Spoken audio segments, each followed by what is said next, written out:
gotta close windows here. Looks like we're recording now. Yes. Hooray. And I will give you co-host status too. Oh, awesome. Thanks. Yeah. Oh, now I see your desktop.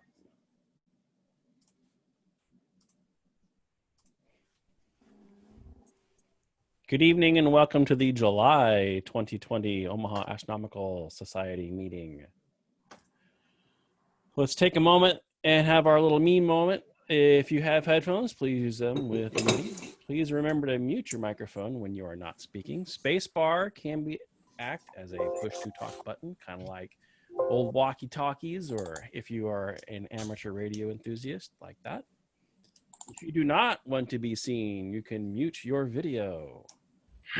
You can change to a side-to-side view during the meeting so you can see more people, but there is a presenter view so you can see the person talking in addition to the slides that are on the screen.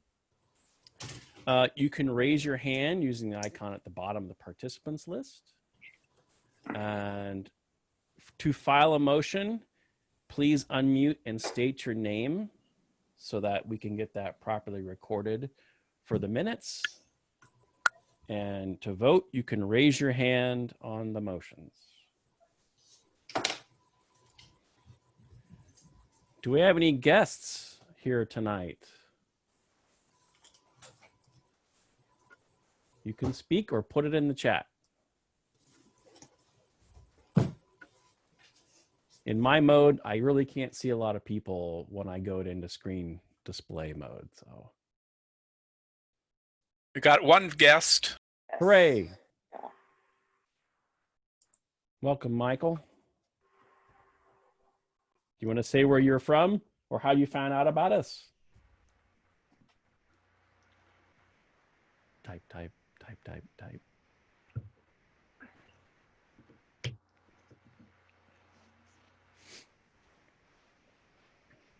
Oh, great. Well, welcome to have you.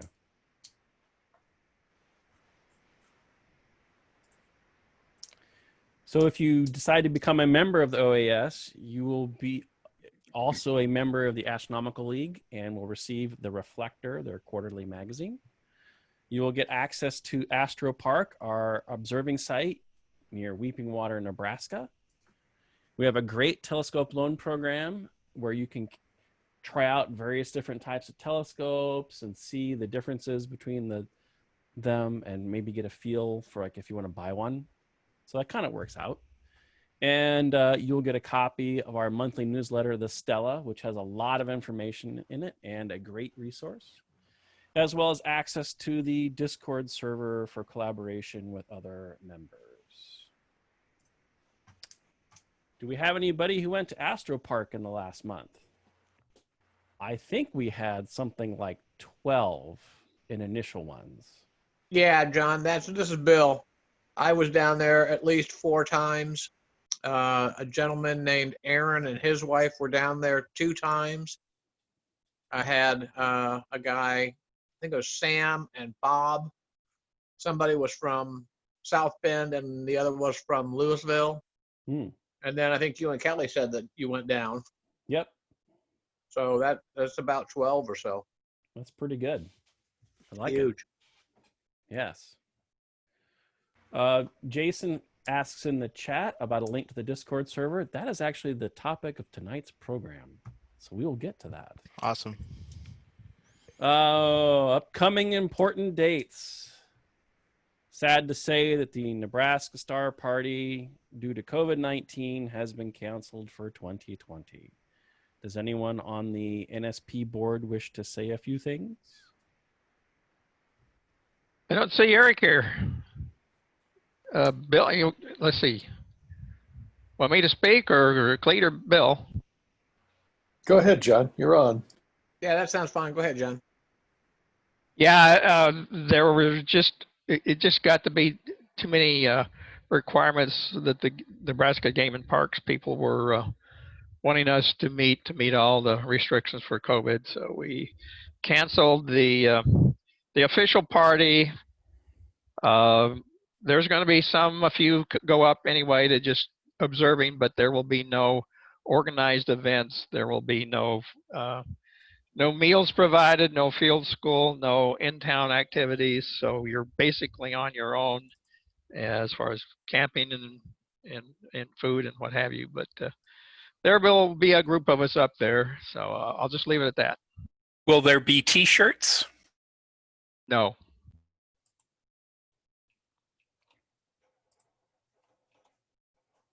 Oh, well, Which is a shame. We had a great design this year, but we may just hold it over, try to reuse it for next year. Yeah, John, one additional thing, anybody who has paid anything to Nebraska Star Party should have received a refund by now, either via your credit card or getting a check mailed out to you. I hope we reuse that artwork for next year because it was gorgeous. Yeah, we'll try to figure something out with it.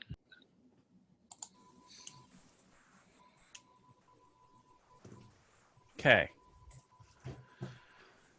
Is our awards chair here tonight? Rodney. Nope. I don't see him in the list. I don't believe. Okay. Observing chair.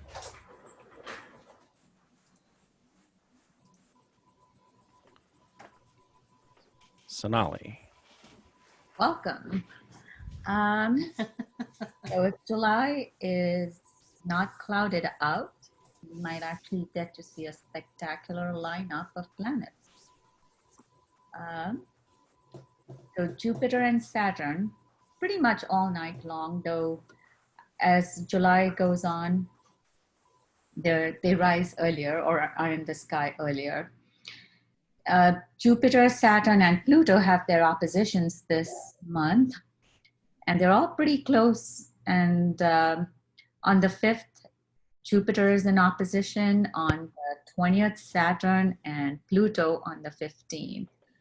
And if you've not had a chance to look for Pluto before, this is the month to try and do it because it's actually going to be close to Jupiter. So you could use that as a little reference point. Mars, you can see in the southeast after midnight, so also Neptune, Venus and Uranus in the morning sky, and Mercury just was in inferior conjunction at the end of June. So it will start to be apparent in the morning sky after the 17th of July. So you can see there's every planet that you want to see in the sky. So this is your chance. That brings us to meteor showers. If we're lucky, the waxing gibbous moon is around, but the southern delta aquarids from the 12th of this month till mid-August. The peak is on the 29th of July, and at its peak, you'd maybe see 20 meteors an hour. The moon this month, full moon, is on the 4th, that's tomorrow. And there's a penumbral eclipse that for Omaha times is around 11:30 p.m. the peak. And the full moon actually reaches its full point at around 11:44 p.m. Central Time. And you can see how the moon basically works its way across the sky from the 3rd to the 5th. And this is just a little video that I found on Time and Date that explains what the penumbral eclipse is about. So as you can see, the moon doesn't enter the umbra or the Earth's actual shadow, but just the penumbra, and therefore you don't see a full lunar eclipse, and it's very slight. But if it's not cloudy tomorrow night, the 4th, then this is what you might be able to see.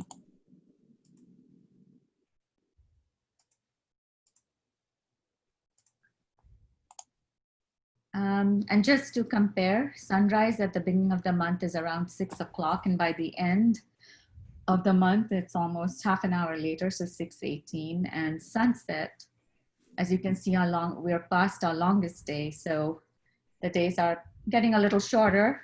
Sunset around 8:40 p.m. by the end of the month. And for comets, so far we've had comets that we thought we could look at, could be visible in the sky. Swan disappointed us, so did Atlas.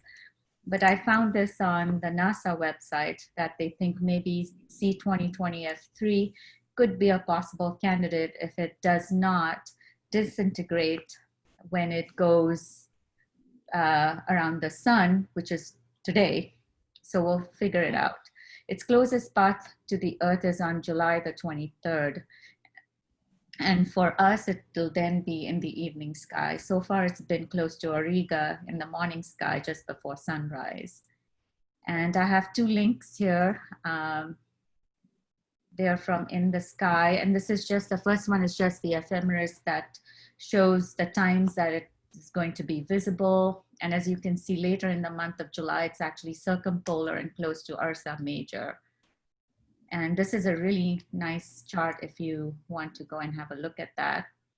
And just to get an idea of how and where this comet is, the green arc is the path of the comet. And John, if you actually scroll down, it says view face on in the second column. And that gives you an idea where it is. And again, at the bottom, John, there's an option that says, where is that mark? There's actually an option that says, tells you when it's visible, whether it's day, night. Maybe it's at the top of the page, but it is there and it tells you when it is visible. I actually can't see it on this one. Okay. But it color codes when the comet is visible depending on where the Earth is. And actually, I don't see it on this. Anyway. If I change the date, would you say like the 23rd? Yeah, maybe change the date to the 23rd. Maybe it's in the other view, could be. But yeah, I think if you actually go to the website, there is an option when it tells you where the comet is and what time of day it's visible. Not this view, I'm sorry, on the web page. But so that's an interesting website to play around with. It's actually pretty neat. So hopefully this comet might be the comet so far for the year. Interesting. And I think that's all I have. There's the 28th. Yeah, John Larson, I have the Sky and Telescope had a kind of a graphic. If you want me to throw that up, I can do that at some point. Oh, okay. Do you have it readily available to show? Yes. Okay, I will pop out. Thank you, Sonali. Thank you. Well, wait a minute. Is that all the slides? Let's just make sure. Yes. Oh, gotta see the syzygy real quick. But all right, John.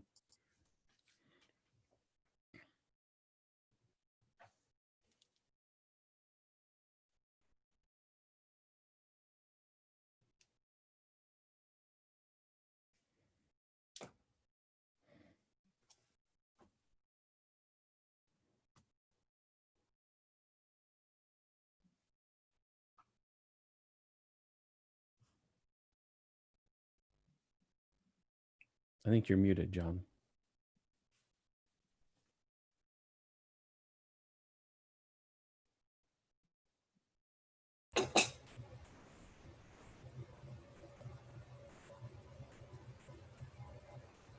John, can you hear me? I can't hear you.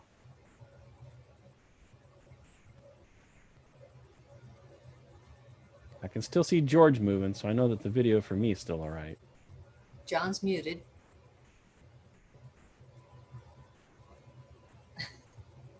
I wonder if I can.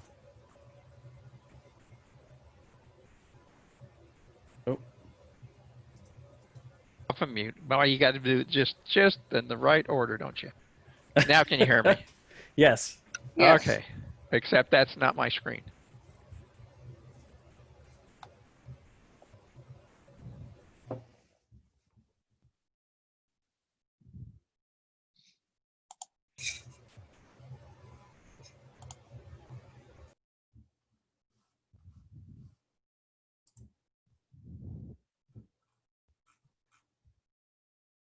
All right.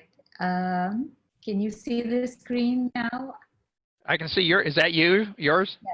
So Yes. I can pull up this color coding, and this is what it looks like. If you can see, it says visible all night, and then you can see exactly at what date it is. And this is currently set for 3rd of July.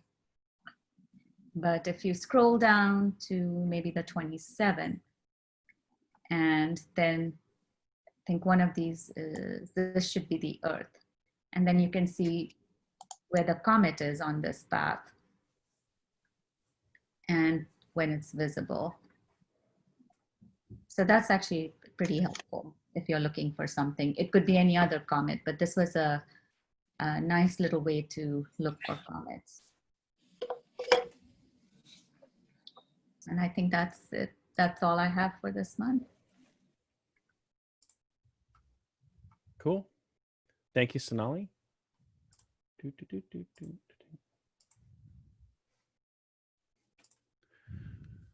Outreach co-chairs. Nothing. Nothing. Land. I think I mentioned in our little email I sent to the officers, and there again, we'll have to decide at our next NSP planning meeting. We do have still on the schedule the Mahoney State Park night on the last, let's see, what is that? The 31st, last day of July. So we'll have to decide where things are at, and we'll let everybody know via email or Facebook or whatever. But other than that, there was a couple of things at 4-H camp and Valley, but those are all been canceled. So. Okay. Thank you. All I got, Steve. I don't, anything to add, Steve? Yeah, not really. We're still kind of waiting to hear from Ann Danner maybe about fall. This participation in the fall, and not sure about that. Correct. Thanks, gentlemen. Telescope and Binocular Loan Program Chair, Stafford. Well, this month the 8-inch Orion Dob came back, so that's available for checkout as we speak. The 80 millimeter refractor, I got a couple of slow motion cables to repair the ones that are on there. May have mentioned that last time, so if I did, I'm sorry for the repetition. And beyond that, there really hasn't been any other telescope loan activity this month. Okay. Thanks, Stafford.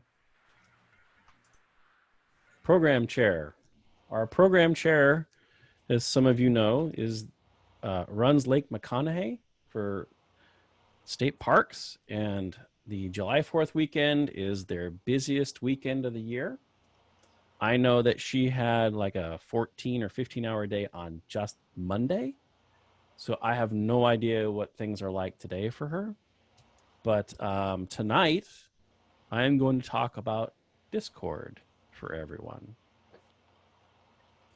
So stick around. It's going to be great, as Louis would say.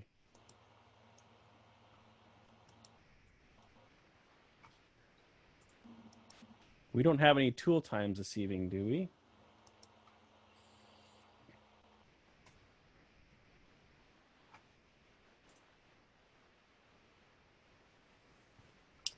Well, I have a cute little one I can show that I was going to show just after Christmas, but we were sick. So give me a moment and I'll get it off the mantle if you like.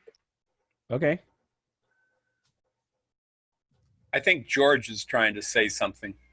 He was talking about activity at Astro Park.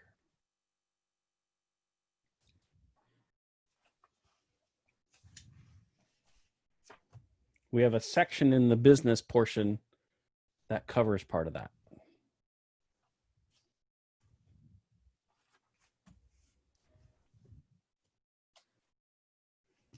I myself bought some computer parts this week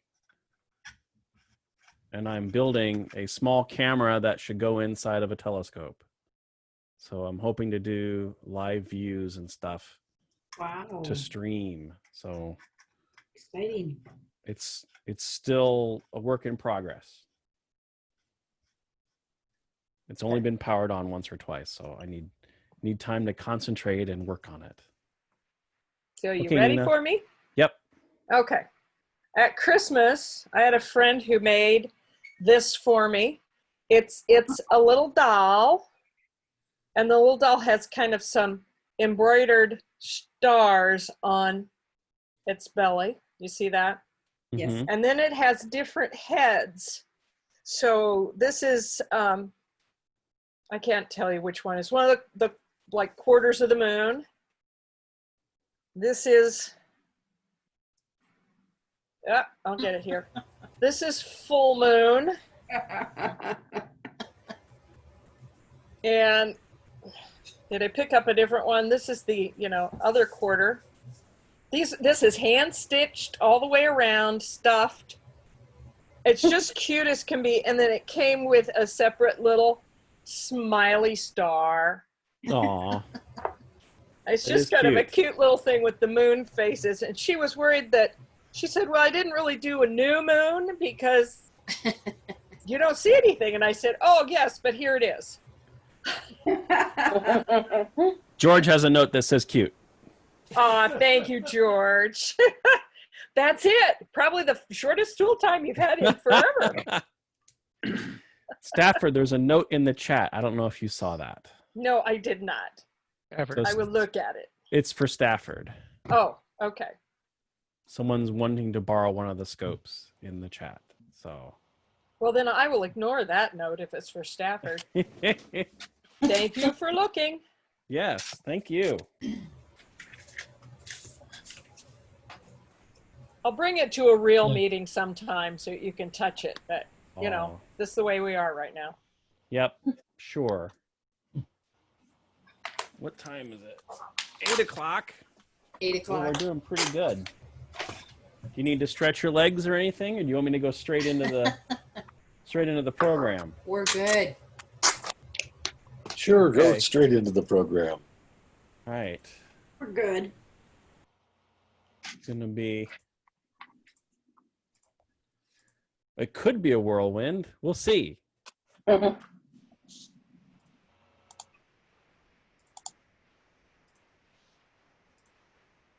It's got a lot of screenshots in it. Oh, I need to grab. Well, I'll just do that this way. This should be good. So, welcome to my wonderful presentation for you all on the OAS Discord server. We currently have around 26 people who have signed into our Discord server right now. So, Discord is a service that provides a framework for online communities to build, work, and grow together. It is used by a lot of groups. It could be friends or communities. There's a lot of people in the podcast community that use it, as well as some TV shows or fans of TV shows that use it.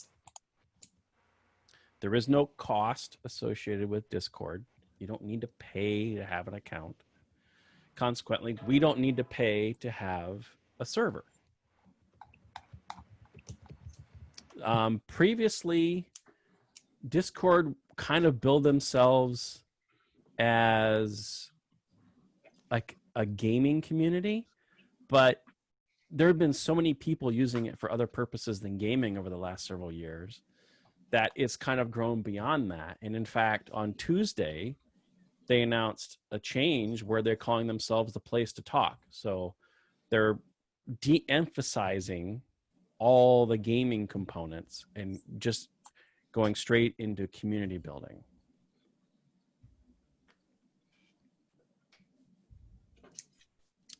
So each community has their own server. It's not really a physical server. It's just a way to use the name to say, well, have you logged into the server? It just makes it easy to denote what it is. We did do setup earlier this year in a lot of testing to make sure that it was working to our liking. We have the officers, and there's also moderator roles. The access is by invite only, and that's to protect individuals on Discord from possible bad actors or what we call drive-by downloaders, people who try to do shenanigans in there. So that's why we have gone with the invite-only methodology. Non-members can't see the content that's on Discord as a site. You can use Discord directly from a web page, or you can use the app that's made for it. So you can get it for your phone, whether it's an iPhone or Android or tablet.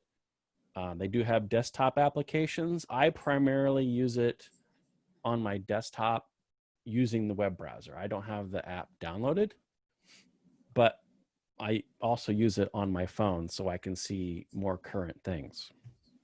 So if you want to get the app and download, you can go to the Play Store or the App Store, or actually go to the discord.com website and download the application.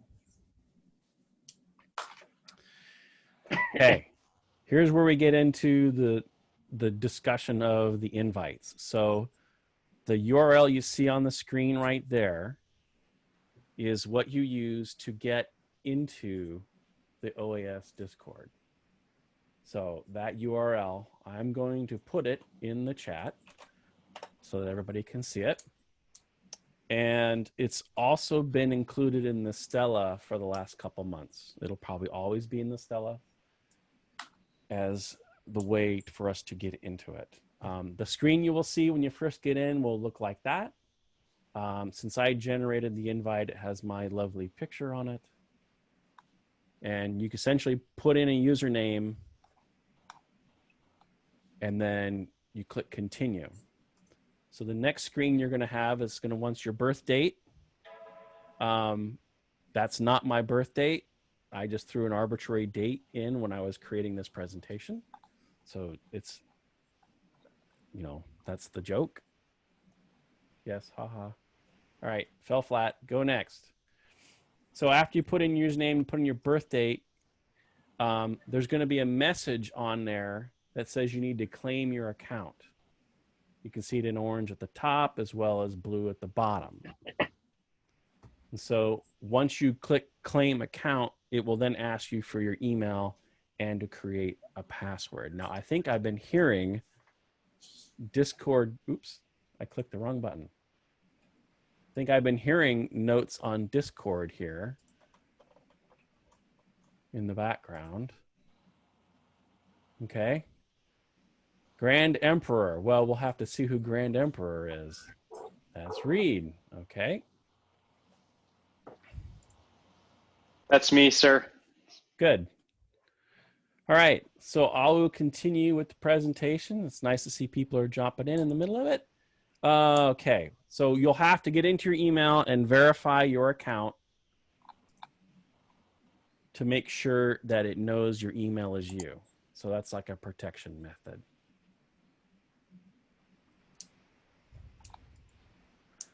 So when you first get in, there's going to be a channel called Get Verified. And that's all you're really going to see is this channel up here. It's part of what we call our introductions. And in there, you can do @officer, and you can say hello and then put your name in. And then you press enter, and that sends that message that pops up on the screen. I think they're having a program. Yes, Carol?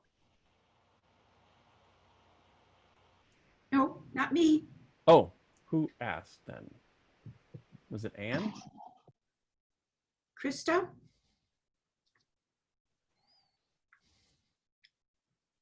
Anne muted herself, so I think it was a mistake. Oh, okay. All right, that's fine.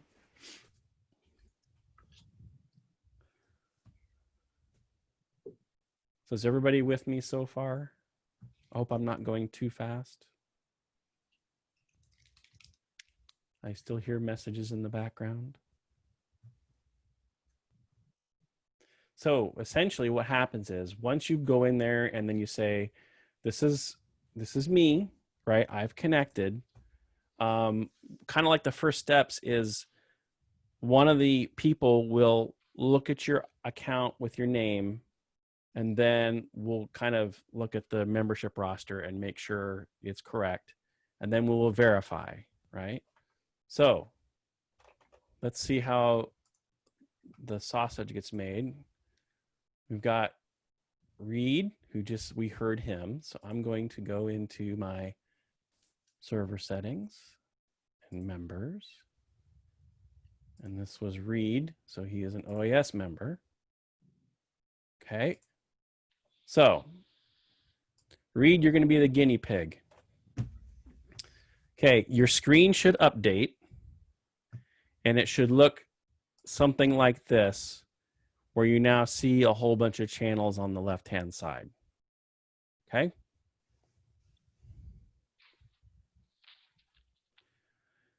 Now, there's also a plus symbol down here, which means you can upload a selfie if you want. So you can show a picture to say, hey, it's me, so that your other members know who you are from meetings or from Zoom.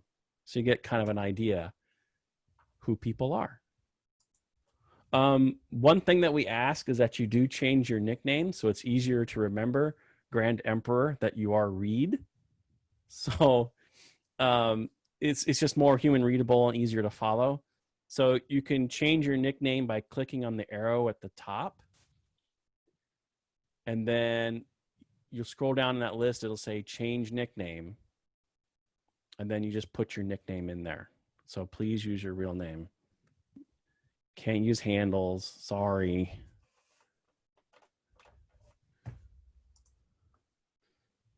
So Reed now says he sees channels. I bet you he's going to do his name next.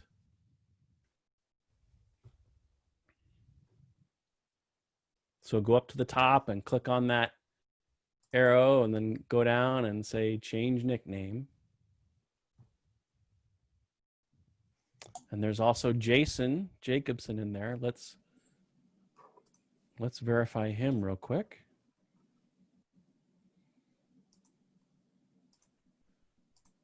So Jason should also have more in his list.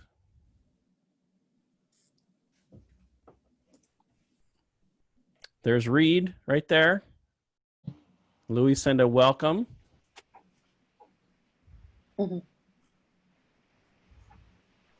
Okay. And that's pretty good. Nice to post a picture. All right. Let me hop back over to my slides real quick. You'll notice right under the Get Verified, there's a channel called Verification FAQ. So that has a few Q&A questions regarding their verification, nicknames, and contacting the officers.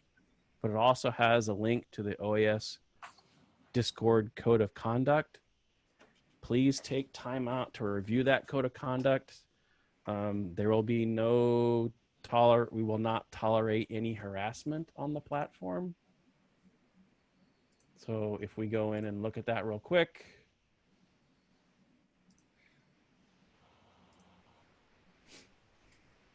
So there's also things about logs and records.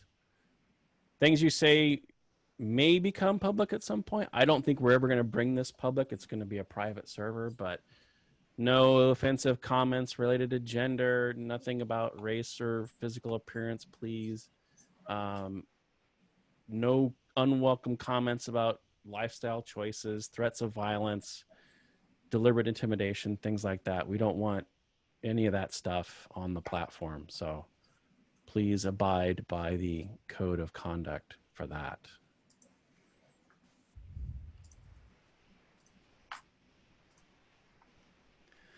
There is an entire section called How to Use Discord. I went through and made a whole bunch of little examples in Discord itself on how to do certain things. And we'll look at that in a second. The next category is called OAS. and it contains a whole bunch of regular channels that are available to all the members. And just to name a few, there's Astro Events, Astro Park, Astrophotography, Observing Reports, Weather, Meeting, all sorts of different categories. So we'll switch over to back to it. Why is my browser slowing down? Okay. So here's the how to use Discord on the left-hand side. And when it says react to a message, so like on the desktop, you can hover over a comment and then there'll be like a face that appears. So in the top right over here, you can add reactions to items. So if I was to go in here and here's read, I can go up and click on the face and I'm going to say thumbs up, right? I can also do more. I could quote and then reply a part of a message. There's ways to send direct messages to individuals. So like over here on the right-hand side, there's a bunch of names. And here's read. And I'm going to click and do a direct message. Hello. So this is now a direct message between me and Reed. It'll still say Grand Emperor, but I know it's still Reed from the OAS server. So let's see if Reed types back. There you go. So you can have even private conversations off to the side as part of this setup. There are things that you can do called pinned messages, so that they stay in the same place all the time. So this is a pinned message. There's a little pin right here. That's so that they don't scroll too far away, so you don't lose any important information. Here's a section on changing your nickname again, so it's right there. Uploading a file, that is the plus symbol, right? So if I was to go into equipment, I need a sample photo here real quick. Let me see if I can find one. Okay.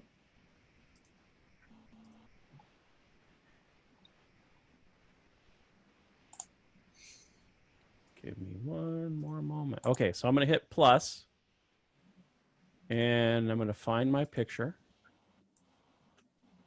And I'll just say a comment,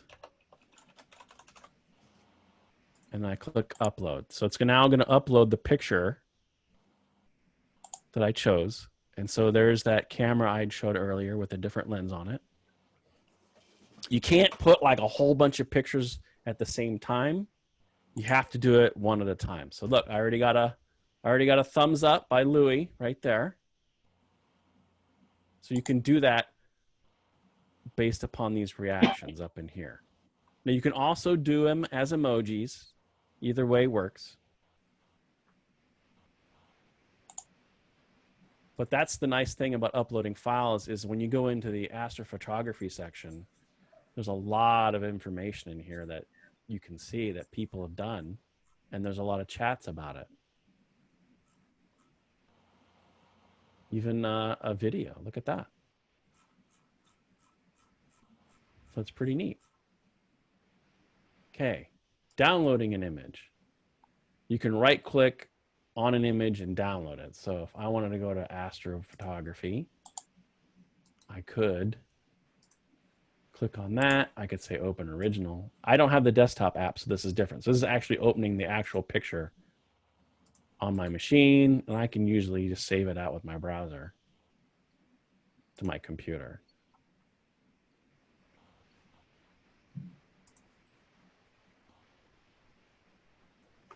I need to go back to the channel. Okay. What else do we got? Oh, muting a conversation. All right, so if there's a lot of discussion going on, you can mute a channel. So you see the bell up here in the corner? right? I'm hearing notifications every time somebody posts in here. It's a little beep. On my phone, it's beeping too. If I wanted to mute that conversation, I can uncheck the bell, and it's not going to send me any of those notifications.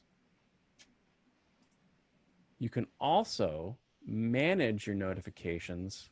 You go up here and you click on notification settings. You can say you want notifications for every single message. That might get a little chatty. So you may only want to say when somebody mentions me. If you want the full fire hose, then you can do the whole fire hose if you want. I mean, there's a lot of control about how you can manage your own things. Oh, there. I even got farther along without even thinking about it. And then Discord does have a lot of functions that cannot be covered here, but that should really take care of the basics. And if there's something you'd like to learn to do, just ask for help from others or search in Google and you'll get an answer for that. But I really like a lot of the categories we have. There's discussion of weather apps down here. Random, there's a video from that NASA released earlier this week, the 10-year time lapse. Here's a copy of an old Stella that I had from 2000 that I found. I don't think I have as extensive a library as John Johnson. But there's some areas that could use a little bit more work. There's no post in the telescope loan program. Maybe somebody could do a review after they did a checkout of the telescope. There's some outreach discussion. Observing reports, I think, is probably the one that gets the most posts next to astrophotography. So, and in the meeting channel, I've been posting the videos of the previous meeting. So if you couldn't make it, you could watch the recording of it. I forgot to put May in there. I got to go back and find May. And equipment. So yeah, I mean it's quite the tool. It can seem a little daunting at the beginning, but I think that over time you get used to it, and it's different than like a social network where it's kind of like everything's out in the open. You can feel more protected in a way. So I think that's one of its advantages. And I'm sure a lot of you have questions.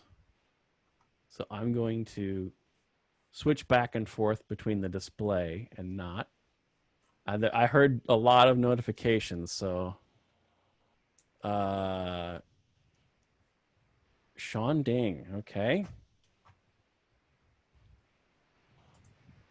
I need to go down to settings and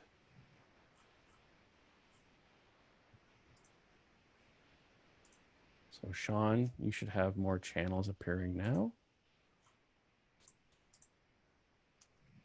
I didn't miss anybody else, did I? No. Okay, let me look at the chat. Nope, the newsletter came out. Good. The username doesn't have to be your real name, but the nickname should be your real name, Kim, to answer your question.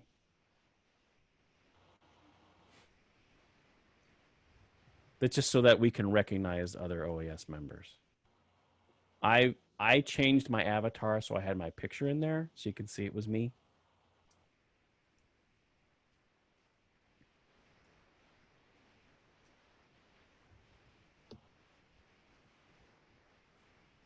You can put them in chat or speak out loud. Or I dazzled you all. Okay, George, what does it say? How many can be logged on? There's no limit. I don't think there's a limit. Not that I've seen. There are much larger groups using it than we.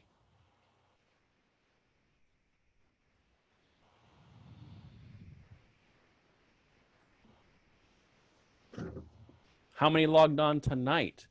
We had 1, 2, 3 people connect tonight. And the total number in the system is 28, which is pretty good. That's a good number. Oh, yeah, Sonali was looking at it too. You can see that when you're logged in, can't you, Sonali? You can count. It looks like there's 10 logged in right now. Woo. Yeah. Okay, I'll show this real quick. So on the right-hand side, it shows who's logged in. So I can see who's online right now. So Aaron, Jason, Kim, Matt, Reed, Sean, MCI Pola. I don't remember. That's Mark. That's Mark? Okay. I think if you can actually see, you can change your status to reflect either logged on or away, and it doesn't necessarily change even if you are online. Or you can see your status as online no matter what you're doing. So sometimes it's difficult to see who's on, because I think my status is not really online all the time, even if I'm in the server. Right. So that is hard to tell actually who's really there. But a So lot of times you'll see people are chatting, but their status doesn't change from away to online or something, just so you know. Yeah. So it's like there can be people lurking. Louis likes to lurk. he owns it. There you go. I can click on my icon. I'm using the web browser. So I click on my picture, I can change the status right there. So I can go into Do Not Disturb right in the interface itself. And you should be able to do that from the phone. Yeah, you can. Okay. That's cool.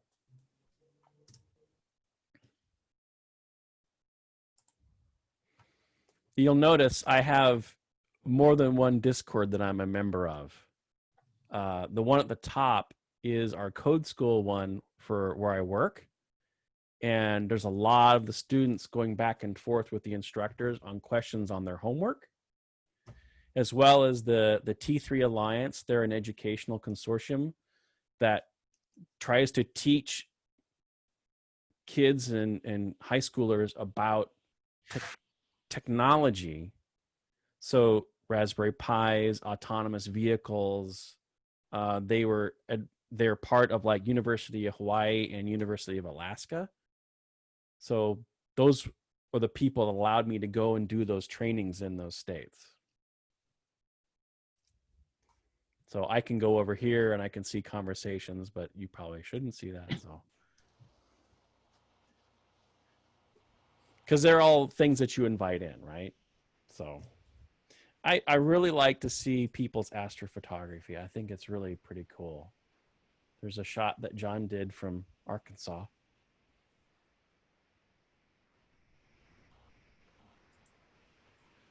Sonali, didn't you have some in here from your phone?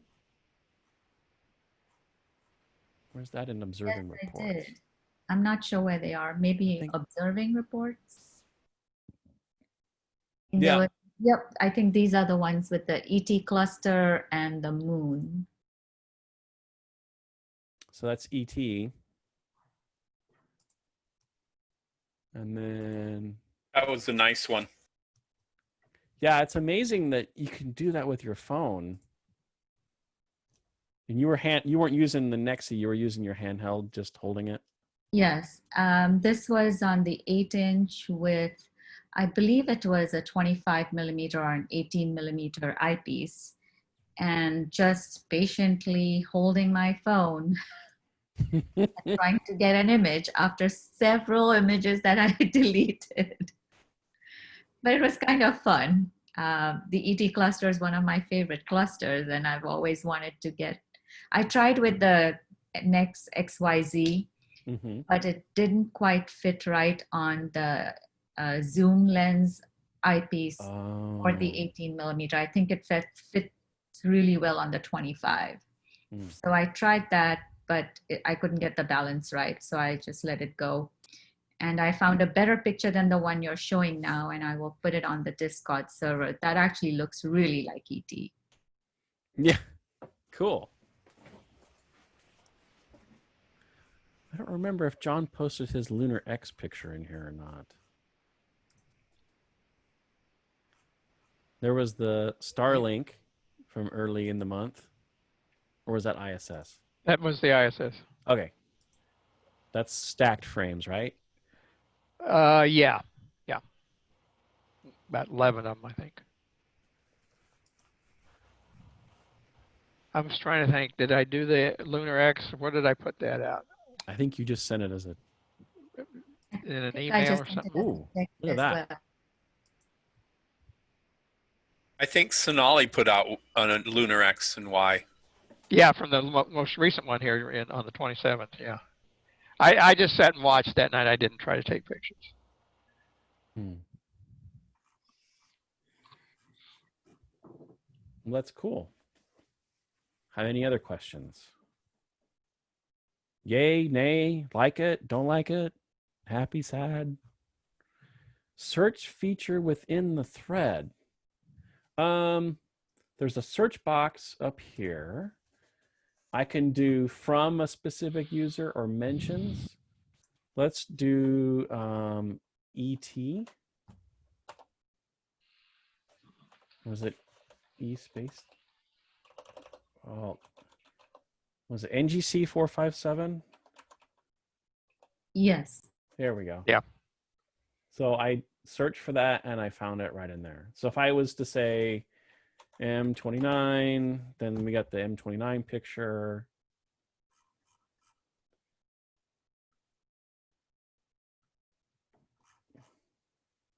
And that's different dates. So here's the 25th, and then that's in observing reports. And then if you scroll down in the astrophotography channel, there it's also a hit for that search as well. So it's across multiple channels.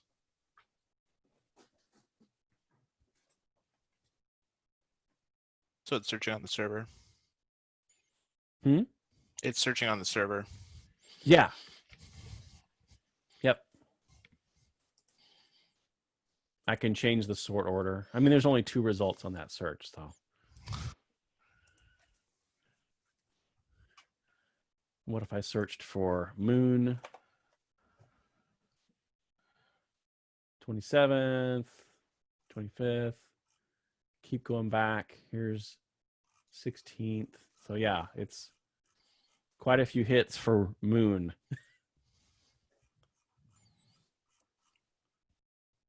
That's cool. Yeah.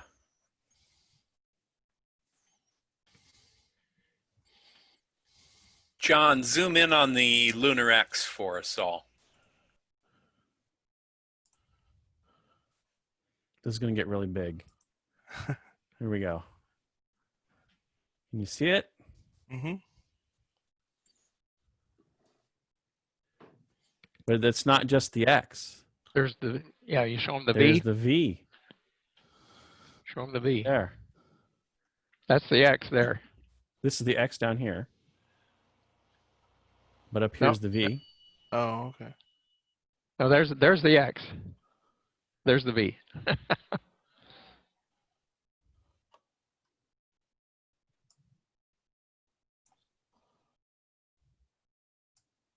Trying to get both in the same frame, top to bottom.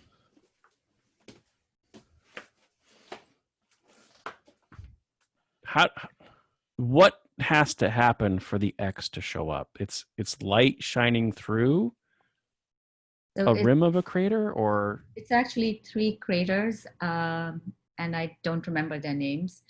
It's around the first quarter moon. I think it's a 4 to 6 hour window.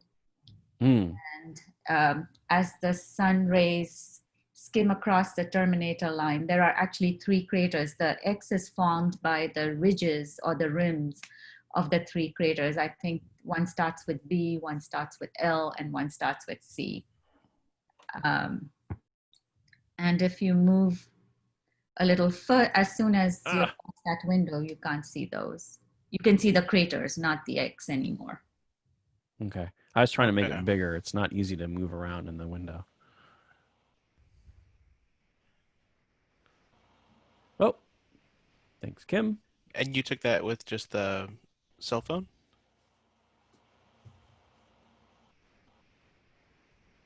She muted.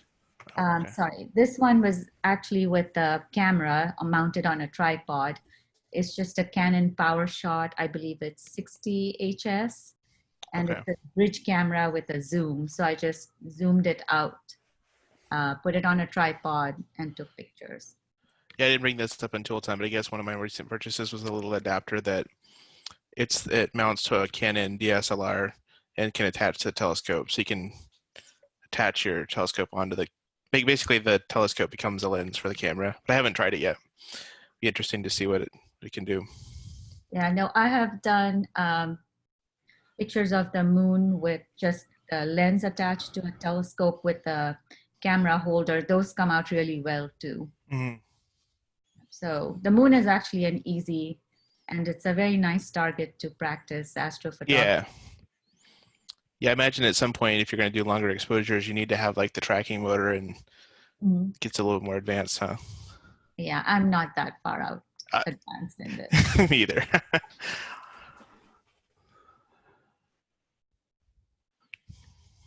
Yeah, your shutter speeds are fairly quick, so Yeah. it makes it easy to do. Yeah. Yeah, the moon's a decent amount of light. I like when you try to do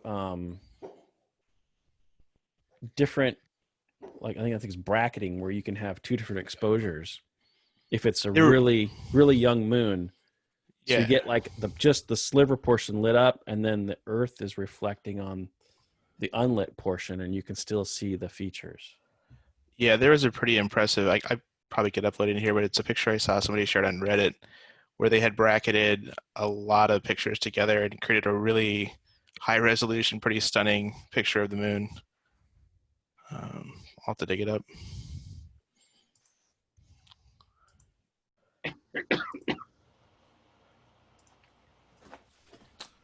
Well, if that's I do it right there aren't now. any more questions, that's kind of my presentation.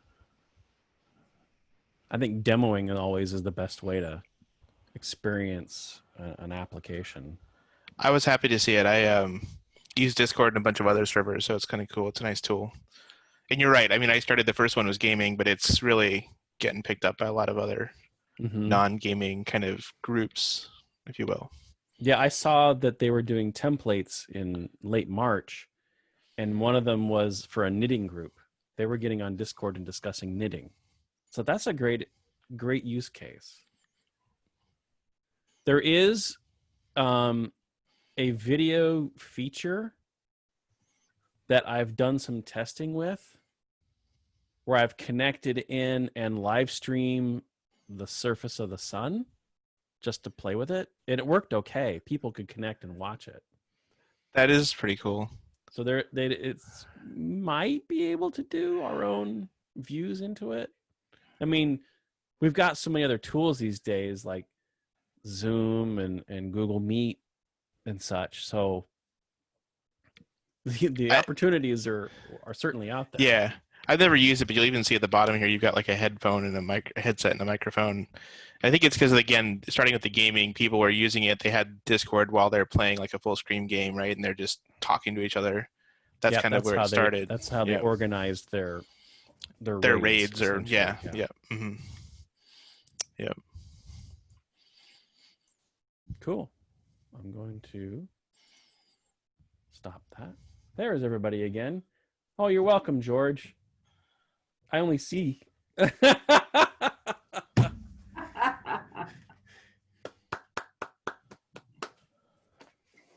only see like 2 pictures when I'm in presentation mode, so it's not as easy for me to see. How long were you holding that up? 10 minutes?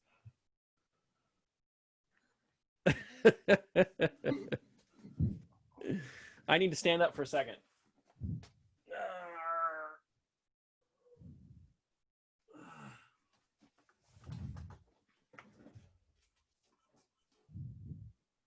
Thank you, Steve. I see you're in the chat.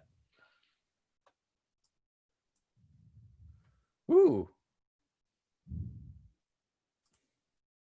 I got to show the new one that just popped up.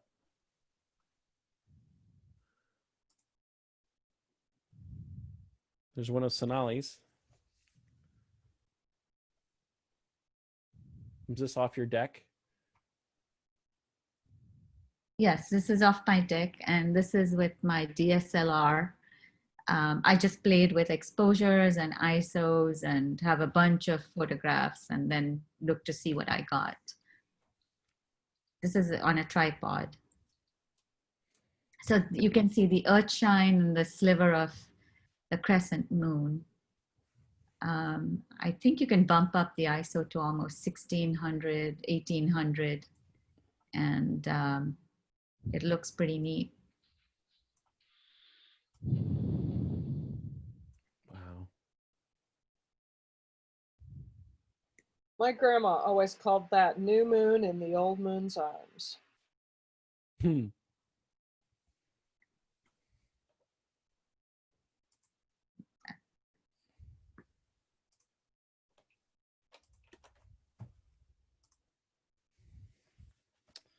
Okay, make some notes here.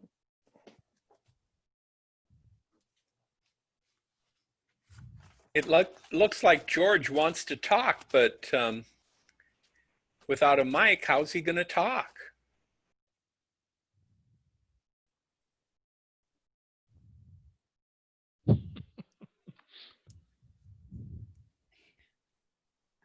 I know, George, there's a phone number in the email that has the link to the site. You can call into the Zoom meeting over your phone and Oh, have that's audio right. that way. That's exactly what I was going to say. When I originally set it up, I didn't give you all 10, 12 phone numbers, but you could call in too. So Okay. some people call in and watch video to decrease the bandwidth. Yeah, when you join, you can actually tell it to call you also. And just put in your phone number and it'll call you. Okay. Here's the first, well, that's a really long phone number. Here's the first phone number.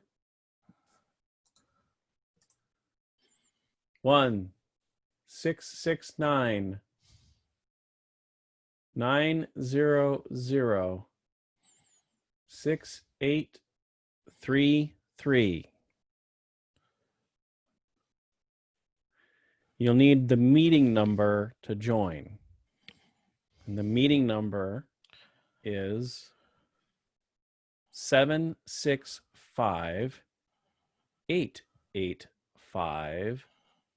765-885-625. Sound like a number station.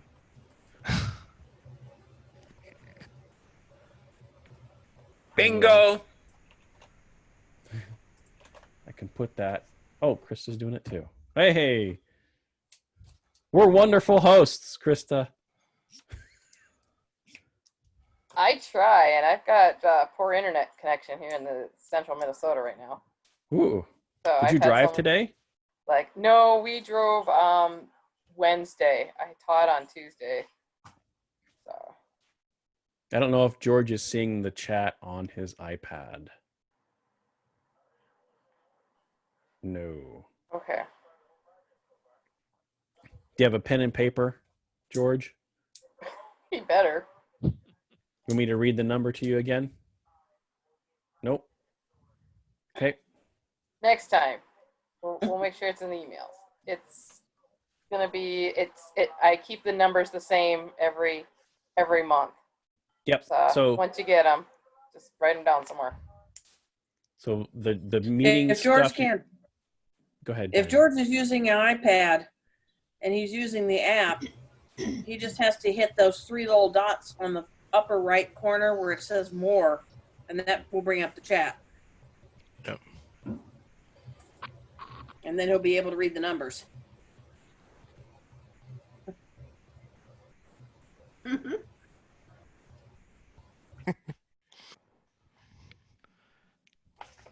Are we ready to?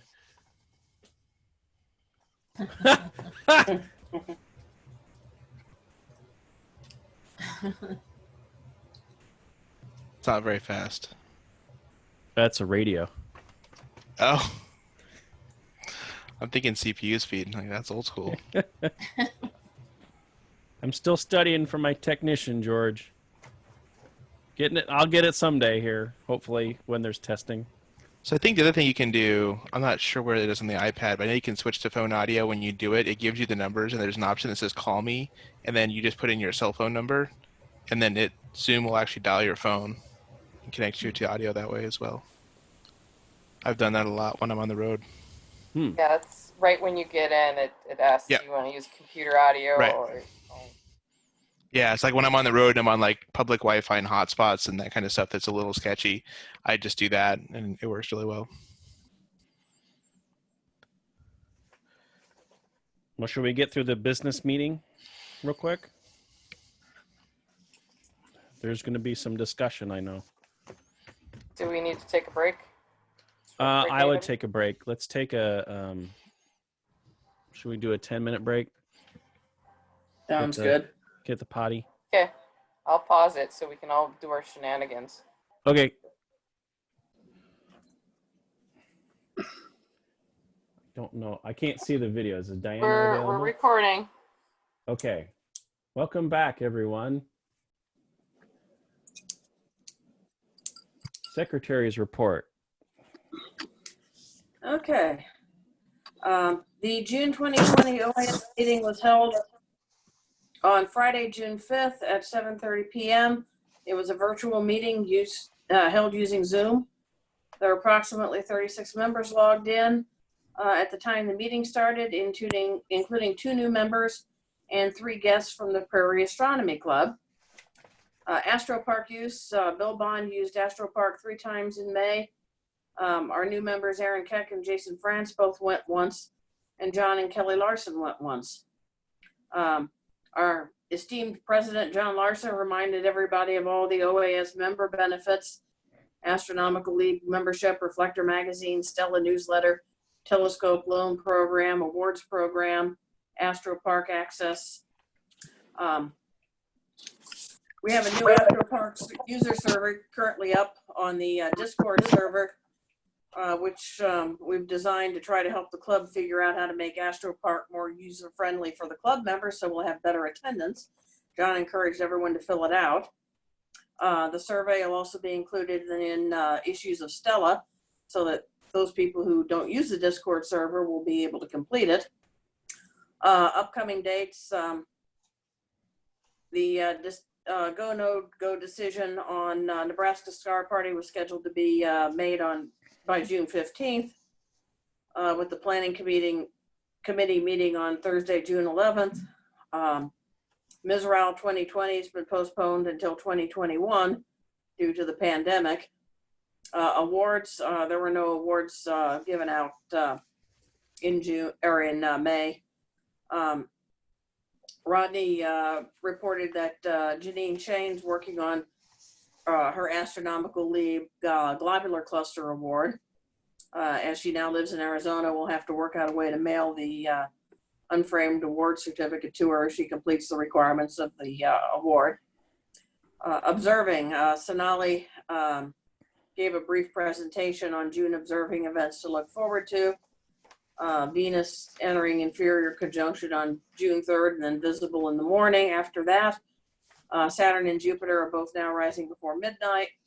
Mars is visible in the southeast after midnight on June 13th. It was close to both the moon and Neptune.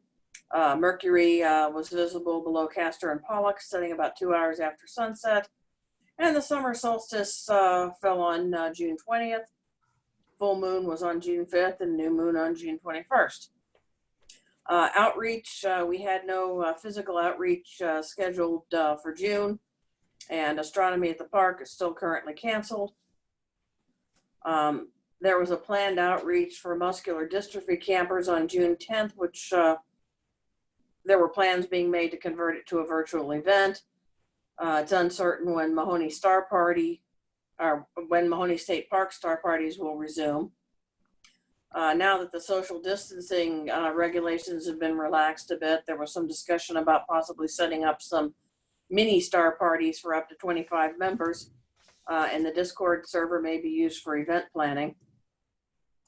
It was suggested that a member survey be done to create a list of members interested in participating in indoor and or outdoor outreach events and what topics they might feel comfortable addressing, and what observing equipment they might be willing to bring to an outreach event.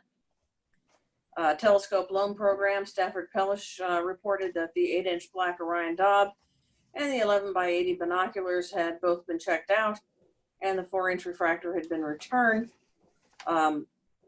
He bought a pair of slow motion cables for the 80 millimeter refractor from Magina Astro, was one of them broken too. And since he thought it was wise to replace both the existing cables with longer and more flexible parts, and he's going to install those when the 80 millimeter refractor gets returned. Jason France asked if either of the club's 2 8-inch SCTs are go-to. The answer is they're not. John Johnson mentioned that he currently has a 6-inch Orion Dob with push-to technology, which he's willing to add to the telescope loan program inventory. Tool time. Our president, John Larson, gave an introductory overview of the OAS Discord server and how to use it. Program share. We did not have a program share report in June from Lee Ricky. Program. Rodney Bodoroff gave a presentation on exoplanets, including what an exoplanet is, how they are currently being identified, and what characteristics might mean an exoplanet is Earth-like and potentially capable of supporting life. He also discussed the possibility of exoplanet moons, as well as several moons here in our own solar system, which might be candidates for supporting life. Business meetings. Secretary's report. The minutes for the May meeting were prepared and read by me. Several corrections were noted. Bill Bond's last name was misspelled in the first paragraph. Rodney Bodoroff's last name was also misspelled in the secretary's report. Michael Gallagher clarified that he emails members owing dues only if trying to reach them by postal mail hasn't worked. A motion to accept the minutes as amended was made by Rodney Botorf and seconded by Cletus Baker. Motion was passed. Treasury report. Treasurer's report was presented by Michael Gallagher. May 2020 Treasurer's report was $322.33 total income from memberships in Amazon Smile. $56.66 total expenditures for postage and Earth Day registration. There was $11,066.99 in the OAS checking account at the end of May. Vice President Rodney Bodorf said he was unable to make it out to Astro Park during May, but he did manage to contact Waste Management about having the lighthouse serviced, and it has been done. He mentioned he thought he could stash some blue water for RVs on site in one of the currently unused buildings so we can top off the lighthouse as needed. Old business. There was no old business to discuss. New business. Rodney Bodorf asked whether a telescope could be brought out to Astro Park and permanently installed in one of the currently vacant observing buildings for members to use. Lee Ricci volunteered to donate her 9.5-inch Dob for this purpose if the club decides this is a good idea to pursue. John Larson noted that this was one of the questions that was asked in the new Astro Park survey, trying to determine what would make Astro Park more popular with members. Steve Skinner suggested that we discuss the Astro Park survey we concluded at the December meeting, as that meeting is always heavily attended, and that perhaps receiving a ticket for the raffle prizes could be made contingent on filling out the survey. No final decision was reached on this, but it was agreed that the club should allow plenty of time for members to fill out the survey. The Astronomical League was holding elections for the office of president and vice president.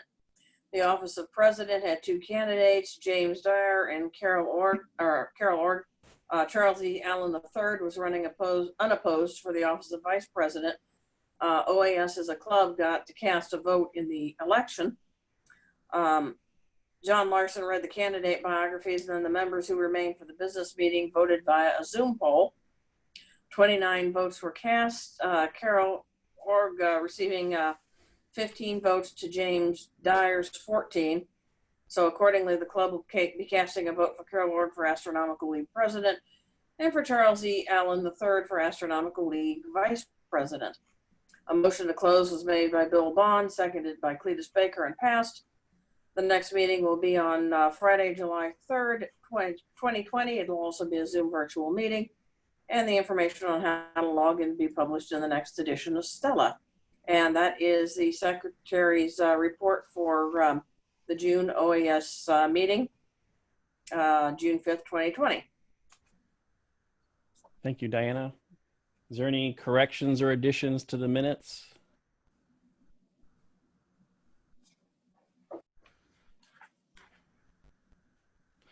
Okay. Remember to file a motion, please unmute and state your name. I want to call for a motion to accept the minutes as read. Sonali. Do we have a second? Krista Baker. second. Rock, paper, scissors. I suppose we'll go with Cleat. George Allen.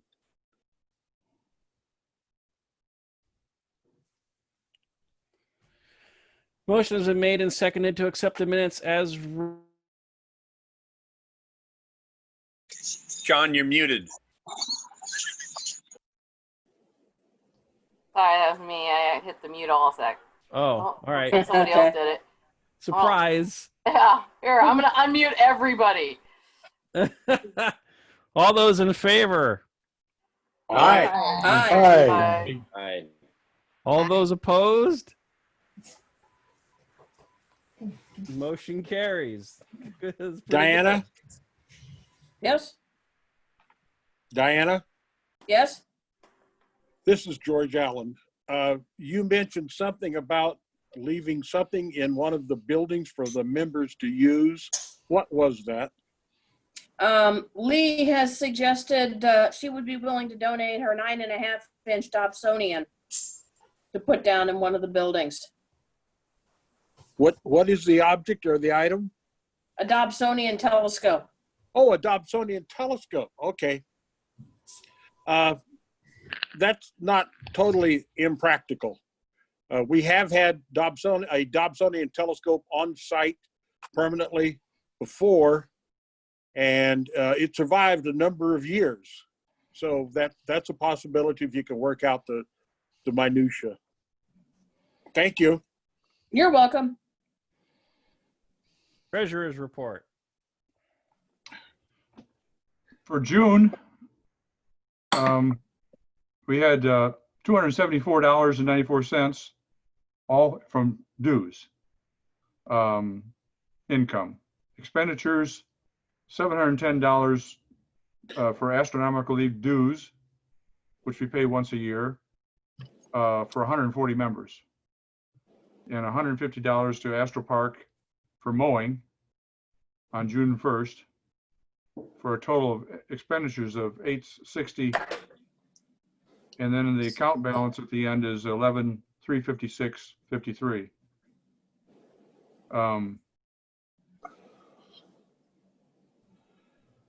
This month we've collected a couple people have paid dues so far, and I got a notice from our insurance company that they're not going to renew our insurance next year. We have to find another liability policy.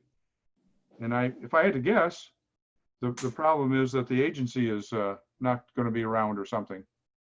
I don't think it's don't think it's that we've changed. I think maybe the agencies, since they're on a limited contract, that means to me it means maybe they're not going to be around for the whole year. Or they're not writing for in the state anymore, maybe. I don't know, but I just got it. I didn't go to I went to the mailbox this afternoon about 5, so I would be completely up to date. But of course, it was too late to. By the time I saw this, we got back home. It was 5:30. It was too late to try and call. Well, they're probably not open anyway. Nobody was working today, I don't think. Yeah, they timed it. That was my experience anyway. But I will look into it, of course, and the policy doesn't expire until September 25th. So it isn't like we're suddenly without insurance here. We've got a couple of months to, almost 3 months to resolve the issue. Even longer if you consider that as long as we're just doing these Zoom meetings, we have pretty much minimal liability risk. Well, only if somebody's We'd out like to, obviously wouldn't want to stay uncarried for very long because of Astro Park, but yeah, there isn't too much other than Astro Park that would be putting us at risk right now. We're not doing star parties for the public. Right, and there are. I mean, we had 12 people at Astro Park in the last month, so that's our item for that. well, there's liability there no matter whether it could be somebody else down there even. You'd still have liability. Right, even with one It would be person. good to have that. A trespasser could be injured. Oh, yes. Oh, yes. And cause a liability. Yep. Oh, yeah. So I did vote for, I hope the right people when I sent in that ballot to the Astronomical League. Also attended a meeting. There's several, I guess several of us attended an Astronomical League meeting that was done by Zoom over the last month too. I'd never been involved in one of those before. Normally they meet in person somewhere. They do. Yep. Perhaps Eric could give you some input, Mike, as to what to do, what agency to contact for the new policy. Eric? I was thinking the same thing. Eric Balcom. Okay, okay. Yeah, I was thinking the same thing as you were, Louis. Yeah. I'm surprised Eric's not here tonight. Mike? Yes. George Allen, what is our cost per year on the previous insurance policy? It's been $300 a year for quite, as far as I know, you know, for my term. Okay, thank you.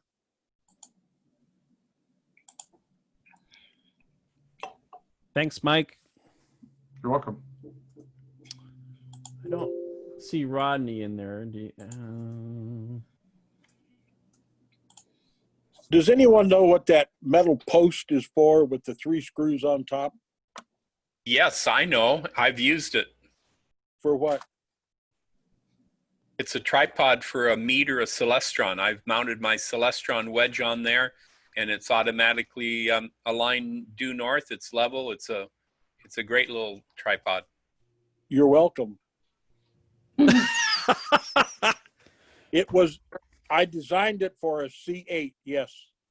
And so when you put a C8 on there, if the earth hasn't moved, it will be north aligned and level.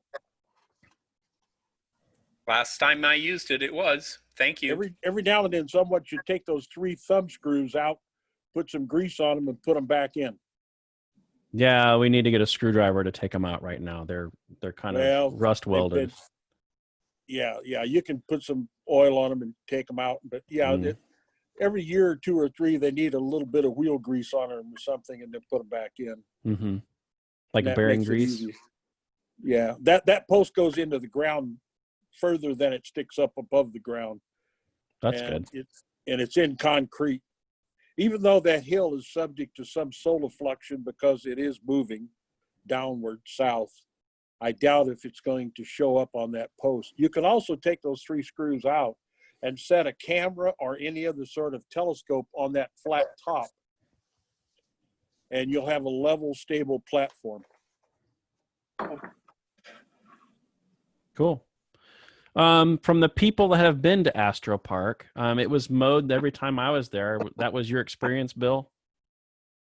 Yeah, that's correct. But as we talked about, we do have a problem with the weeds on the side of the road coming down. So we need to get some weed trimmers out there and knock that stuff back a little bit. So a work day. Is there a lot of weeds to cut or something one person can do? It goes down probably 30 or 40 yards on each side. And those weeds are, they're getting to the 3.5 feet tall stage. So they're brushing against your vehicle as you go in, but I don't think they're going to do any scratching or damaging of the vehicle. They're just kind of a encroachment on the road. at least in my experience, if you could clear up the area like right by the gate, having the weeds around it almost adds a little air of stealthiness to the entrance there. But it would be nice to be able to clear the gate easily without walking through the weeds. Mm-hmm. I might go down there and fix that pier and the weeds. I could clear those holes and paint the pier. That's very kind of you. I don't want to eschew our vice president, but we should try to coordinate with him so that we're all in the same page, so to speak. But yeah, I mean, I've got a weed eater that has a whole bunch of batteries that can be used for a while too. Yeah, mine runs on gas. It's a pretty good one, so it wouldn't take long. Okay.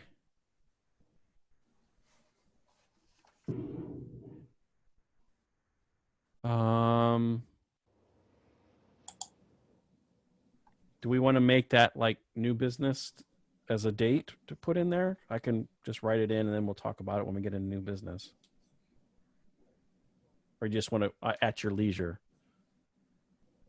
I think it'd be great if we could have a actual work day down there, get some things done.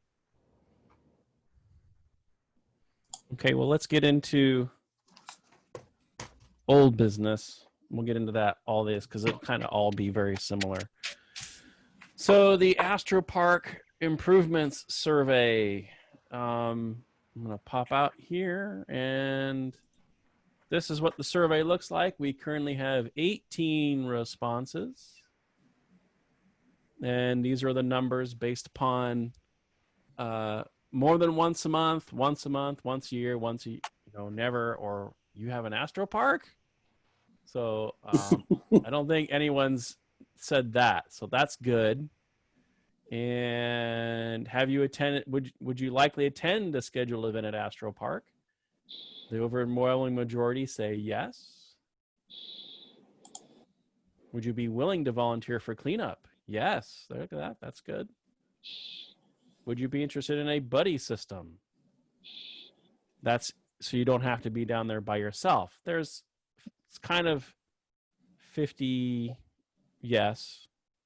But I think as more people put answers into the survey, we'll get a much better picture from the sample base of more answers. So we came in tonight with only 15 responses. We picked up 3 more in the course of this meeting. And there's a whole bunch of extra questions on this. And I know, George, you may not have seen this, but there were questions about if there needs to be a handicap porta potty or upgrading the existing pads for handicaps. There's the thing about on-site equipment for members, landscaping of trees, insect controls, and then the sky and the Wi-Fi and the Sky Pi, Wi-Fi and solar or security camera for controls of that. So those are all kind of questions that we were asking people specifically. And then we had some open-ended questions as well. So this will keep changing. Probably we'll end it, like we said, for December at the end of the year for taking all of our comments from individuals. But I'm really happy to see a lot of use at Astro Park over the last couple of months. I don't think there's been any issues with the porta potty since it got serviced. It hasn't been blown down that I've seen. The survey should be in the Stella. Is the Stella out? I have not received mine. The Stella was released during the meeting. Okay. So it should show up in there in your email if you haven't gotten it already. I'm using the same device for this Zoom as I would get my email. Oh, yeah. Okay. But, okay, I'm sure it's in there now.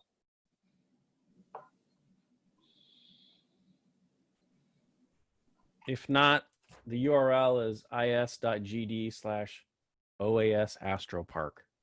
I try to make it easy for people to. You remember expect me and to write remember down. that? I couldn't turn my microphone on. You can always get to the Stella by going to the OAS webpage, Exactly. and it's on under the links, or yeah, it's there. Is there a password for it on the website? No, there is not. Okay. Steve Convey sent an apology in the chat. He thought the meeting was next week. Who sent the apology? Steve Convey. Oh, okay. He's now the editor. The editing for the newsletter. I was unaware that the meeting date had in fact been kept the 3rd, because I wasn't able to make it to the last meeting. And when I put out the reminder for everybody to send the material for the newsletter 2 weeks ahead, nobody bothered to correct me that it was actually only 1 week now. It's a bit of a communication breakdown, but I did get it sent out just as this meeting was starting tonight, so you should have it. Steve, we're thankful to get it at all. Thank you for the work you've done. It looks great. Yes, thank you very, very much. Well, this is probably the fastest I've ever been able to put together a newsletter of any type. It took a little bit less than an hour to get it together. So once all the material's there, it works pretty smoothly. Excellent. Wow, I'm impressed. Excellent work there, Steve. Steve, do you want to comment about the dates again, when you would like the material? Yes, I would prefer to have all the material insofar as it is possible, 2 weeks before the meeting, because that way I can account for my own schedule and make sure that I have a newsletter out to you, preferably before the day of the meeting. I think you even have a byline in the actual Stella about that too. It was like a blue section, I think. Yes, I did. Okay. Yeah, on the inside page, there is a byline that outlines exactly what I want from deadlines and exactly what type of material I would like to have people submit, because I'd like to have lots of people submit. And pretty much, as long as it pertains to amateur astronomy or something related to that, and you're using proper English, I'm good with it. I'm not going to be really strict on anything, just as long as it's relevant to our field.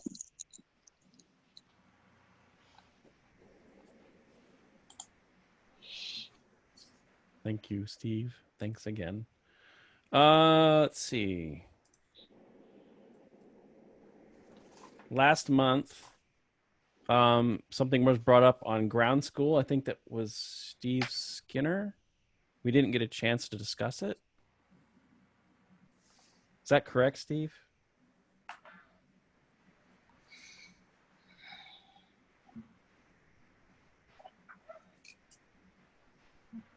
I can't see your pictures. I think that is correct. Okay. Do you want to explain it? Well, I think that the roots of that comment about a ground school was based on the fact that in a show of hands at a good sized in-person meeting, most members said that they had a telescope, but really there are only probably, there might be fewer than 20 members who come to any outreach sorts of things with their telescope. So it seemed like there was a disconnect, and there could be a variety of reasons for that. But some of it might be simply that, you just maybe you've had the telescope for quite a while, and maybe the finder scope isn't lined up, and little details just sort of get in the way. The purpose of ground school would be during the day time for starters, really be confident in the fact that the finder scope on your telescope is functioning properly. And then in addition to that, if members would like to try to see if they can, oh gosh, I'm lost for words here, to see if that they can not align, that's not what I mean. Collimate? Collimate, thanks. I'm sorry. I just had a mental freeze there. Just if members could have their telescopes collimated and kind of witness that. That would be, those two things I think would be really good ideas for a ground school. In addition, there would be all sorts of things with regard to lenses and using lenses, and I think that using your equipment to look at the tops of telephone poles could have a good benefit, and maybe give people enough confidence that they would start to use them for observing it at night. So that's what I was thinking about. I think that would be a good idea. We just have to figure out when to schedule it. And of course, right now it's a little difficult because of the virus, but yeah, the pandemic isn't going to go on forever. Can't small groups get together and stay socially distanced? Yes. I wouldn't see where they couldn't get together and have their telescopes 15 feet apart or whatever, and in a big circle. Won't be a big group anyway.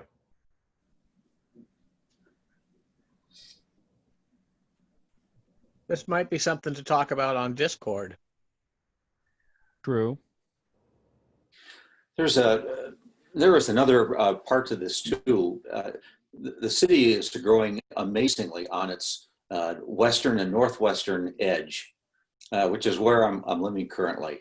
And a couple of people, John Johnson and Jeff Purcell, have both been to a small park called Quail Run on 168th Street between Maple and Fort.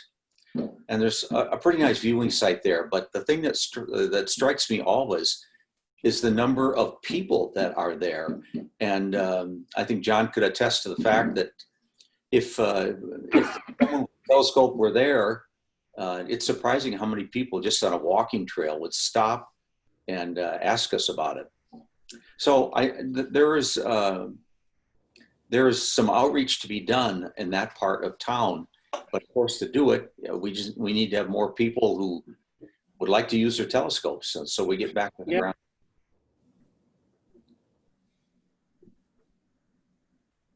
So how do we think we should go about scheduling this? Get people to sign up, or hold it at a regular interval, once a month or something, at a designated time,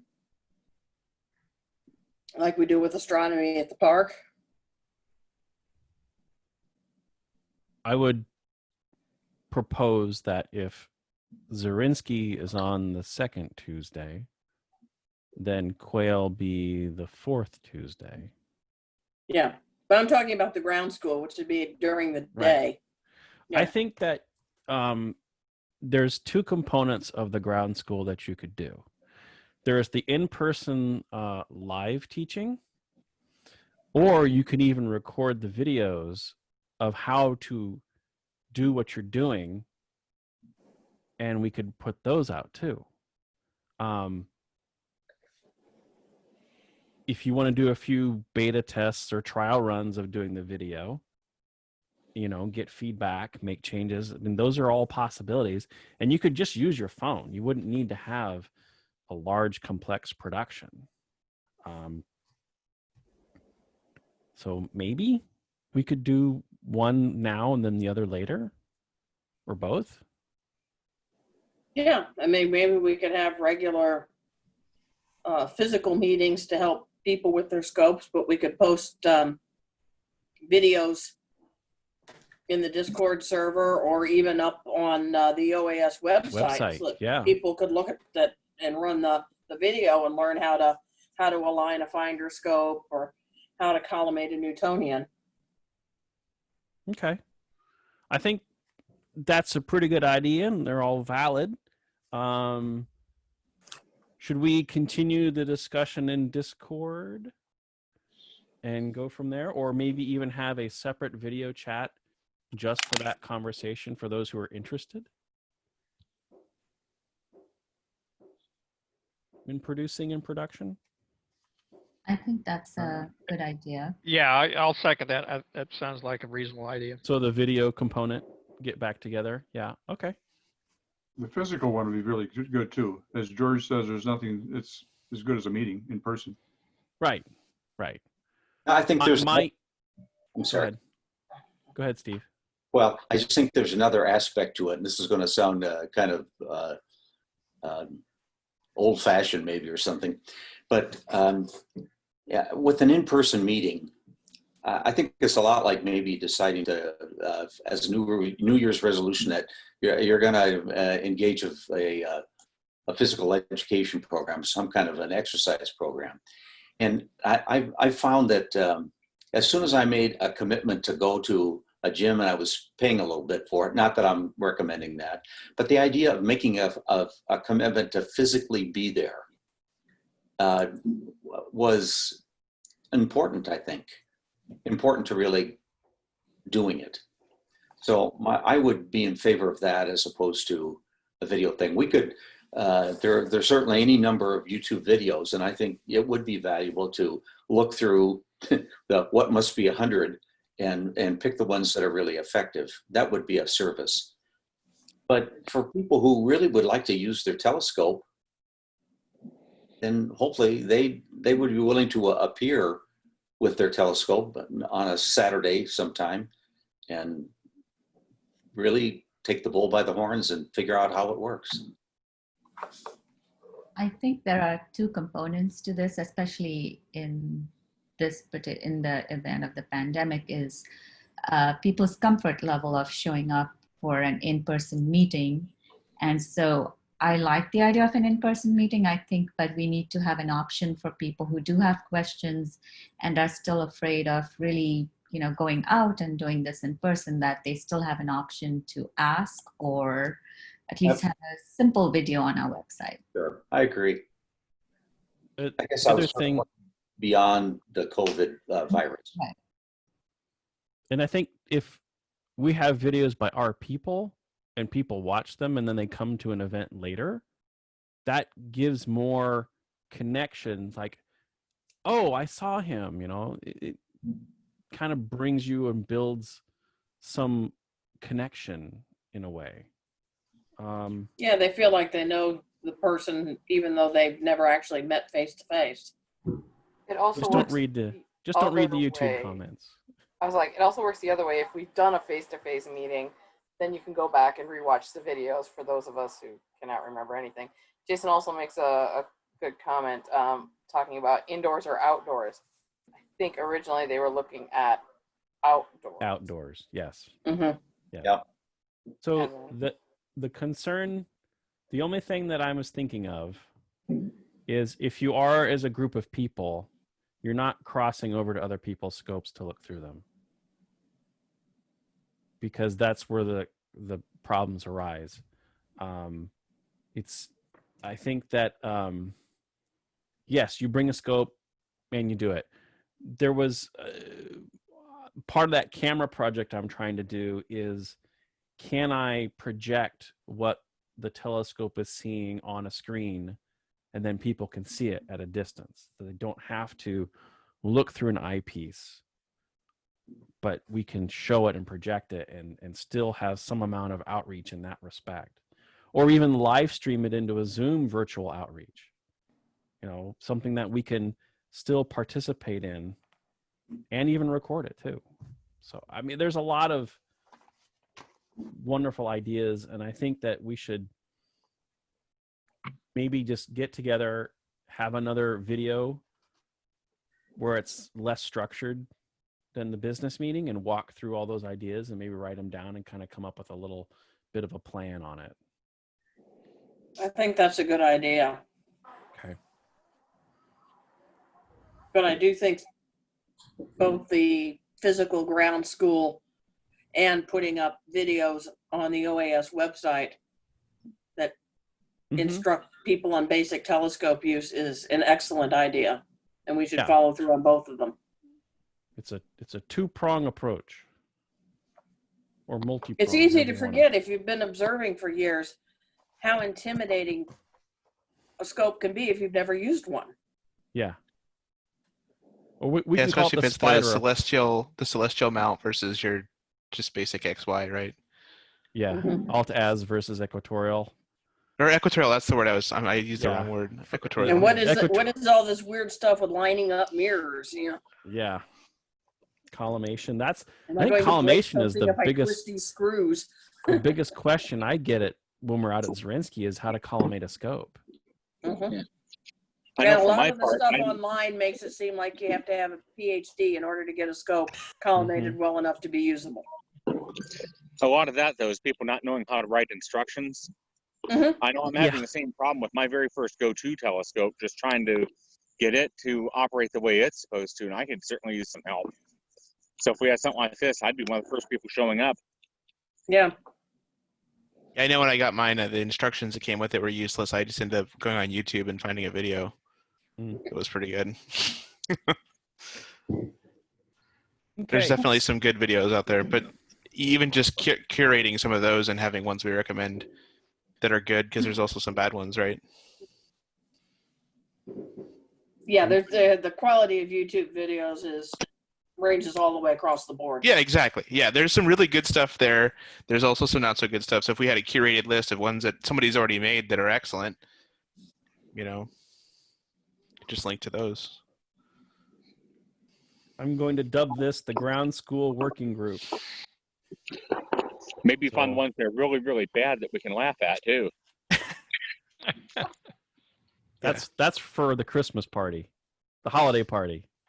Watch the outtakes. Cool. All right. So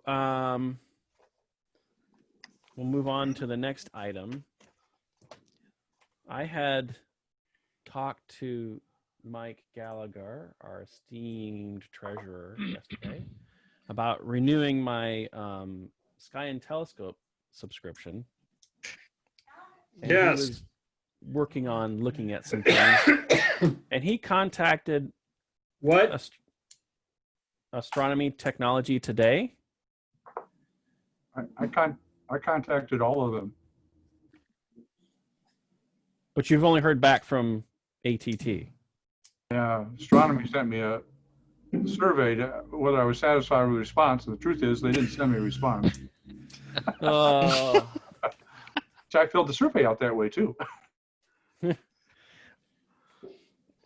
I think that I heard a while ago that astronomy wasn't doing subscriptions for clubs as a discount. I don't remember I think where that's true also, and Sky and Telescope too. And the Sky and Telescope one just seemed to be a link on the website, and you didn't have to prove anything. So it's up in the air. However, Astronomy Technology Today sent a note, didn't they?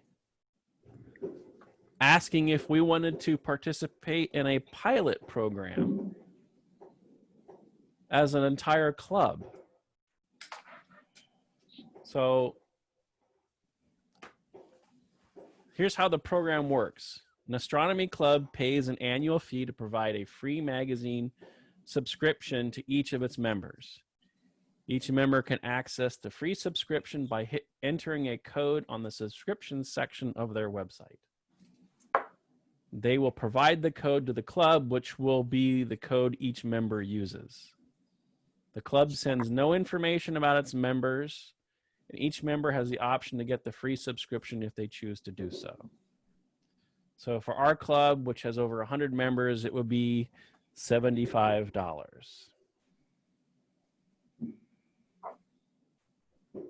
Have you seen this magazine before? I have not seen the magazine before. I am a regular reader. I've read it since the first time it came out. Yeah. I like the magazine. It's an It's excellent good. magazine. Yeah, I mean it's good, and $75 for a subscription for 100+ people is a bargain. And as the name suggests, it is all about the astro technology. You will It's gear. Yeah, if you're looking for articles on on soft kinds of science, there are none. It's all about the hardware.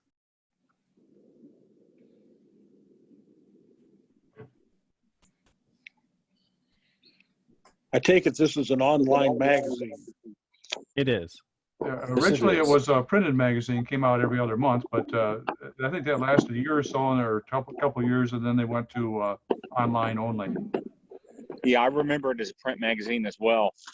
And honestly, this is a fantastic bargain for what you get. He did offer I to don't- let us do this for free, by the way, for a year, I think. Yeah, I took don't it see for a any while. Then. downside.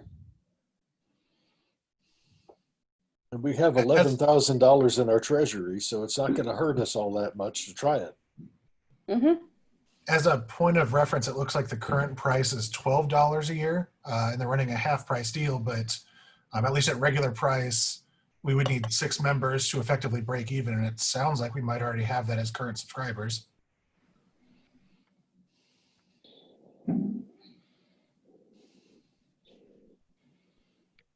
Well, I would post a motion that our club subscribe to this. And I think Go ahead, Kim. there's no physical magazine, so so people can use this or not. I know at least 15, 20, 25 members who would probably just, this would be right up their alley. I agree with you. I think there are a lot of members who would enjoy it. And it's I'll go ahead certainly and an pull my inexpensive second member motion. benefit. There is a motion on the floor to go ahead and subscribe for the club for the Astronomy Technology Today magazine subscription. This is Steve Condry. I second the motion. Seconded by Steve Condry. Okay.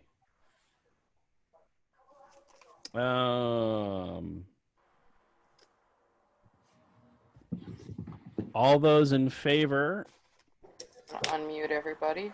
unmute. All those in favor say aye. Aye. All opposed? Thank you, everyone. Motion carries. Yay.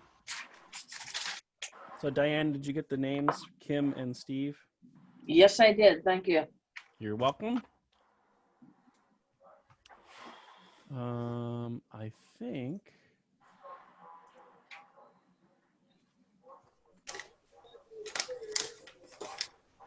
is there a motion to adjourn the business meeting? So moved. This is Clete. Did we want to set the work date at the Astro Park? Oh, good point. Thank you. Let's see.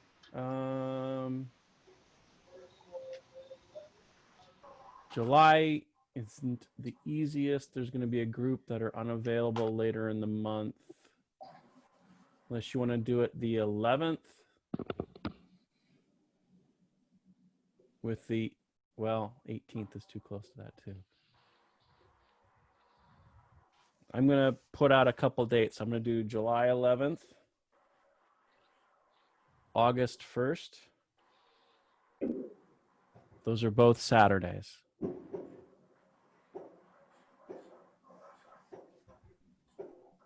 Do we want to just say July 11th is the first and then the August 1st is the alternate in case of weather?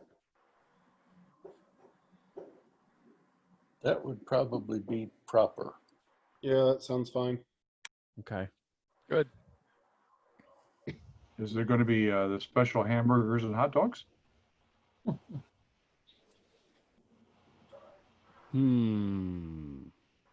I won't be available on the 11th, Mike. Sorry. Any special hamburgers or hot dogs? Are you the designated cook, Bill? Sounds like it.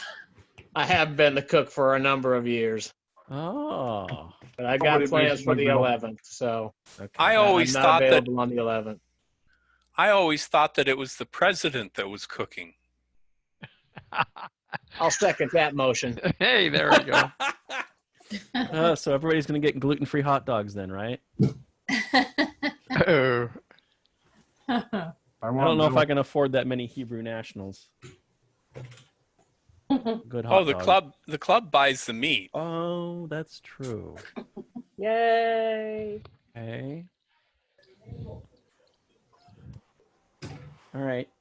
That's part of the miscellaneous expenses.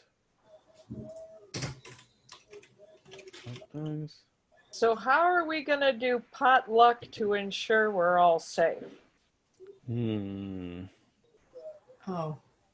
I think that's actually one of the things they tell you not to do. Can't do it. It might have to be bring your own lunch or dinner. Mm-hmm. Brown bag sack lunch.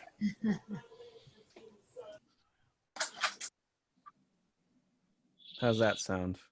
BYOBB. Yes. Are we thinking of this being more of a lunch or more of a dinner type activity? Like what time would you start on the 11th and the 1st?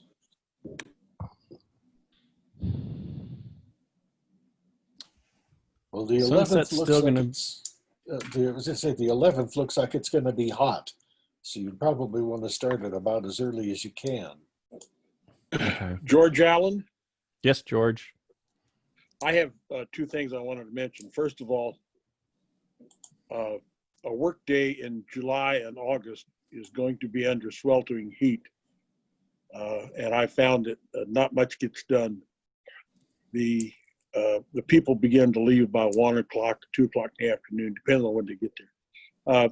Another work day, I mean, if you want a work day in the heat of the day and the heat of the year, and there are members who can tolerate it, fine. That's no problem. But I would suggest another work day scheduled ahead of time into very late September or early October, under the full moon, of course, and the weather will be conducive to being out at Astro Park. There is one item at Astro Park that has been brought up a couple of times tonight, and that is well, maybe it wasn't. I'm sorry. The stairway from the parking lot up to the observing. Mm-hmm. That was laid in there as railroad ties and then gravel level behind each tie. And what's happened, of course, is that the gravel goes over the tie and creates more or less a slope all the way down. Some sweaty, hard work with a flat bottom shovel will correct that problem. But the main thing on the stairway is that it has always needed a rail, a handrail. There is a pipe laying right by laying right at the head of the steps that only needs support. And it could be supported. I would suggest the easiest way is like 4 8-foot T-post or 6-foot T-post that you buy at a tractor store for a fence, and drive those in and attach the steel pipe to the top of those posts. And that would solve the problem of the slippery slope quite a bit. Thank you. Thanks, George. The when they're mowing out there, they're not mowing close enough to the steps. So there's at least a 5 or 6 foot gap between what's mowed and what's not mowed to the steps. They are mowing lower down the hill a ways from the steps, so you can still get access to the lighthouse without having to walk through the weeds. And that's been pretty consistent on their mowing. You just have to walk down a little bit farther. But I agree on the steps. It probably needs to be hit with Roundup to kill anything in there. I don't mind having more than one work day. I think we're trying to get rid of the weeds on the road in, so that it's more useful for the people who are using it currently, as well as it later in the year for maybe doing some tree maintenance when the temperatures are a bit more suitable.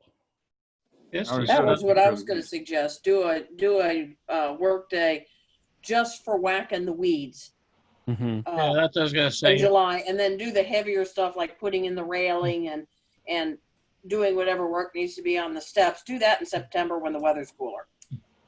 We used to have a pattern of doing something kind of like that several years back, where you'd have early season and late season demolish or move whatever you could, and then once every month or month and a half do the weed eating and the weed removal along the road. So I think just reviving some maintenance pattern would probably help at least keep access to the road a little better for everyone.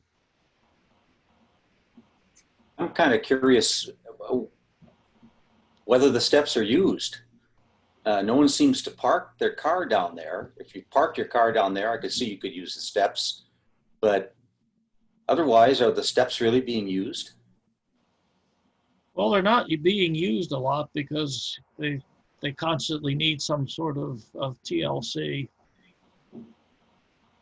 And people either sidestep the steps completely and go around, or they park up closer to the roads where they're setting up. Mm-hmm. But I think, in my opinion, I think for rebuilding the steps, we should probably look at some good, possibly non-decaying materials to make the steps out of, and then you can replenish the gravel or some other kind of surface within them themselves. Because if I'm remembering correctly, there's either some sort of timbers or landscape logs that the steps themselves are made out of. Are the steps used most often at night while people are observing, perhaps on the way to the bathroom? But are they used at night at all? Well, in the times I've been down there, you're right. It's kind of the shortest distance between the observing field and the lighthouse. I just walk down around.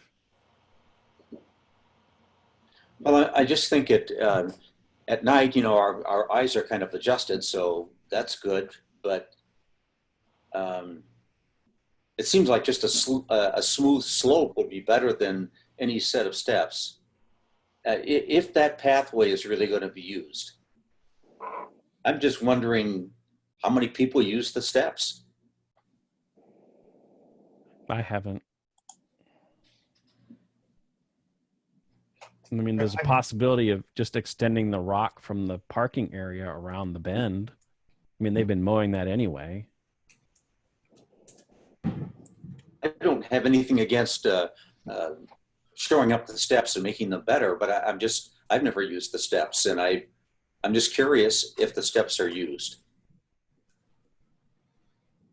I've been down there a few times now, and I didn't know there were steps, to be honest.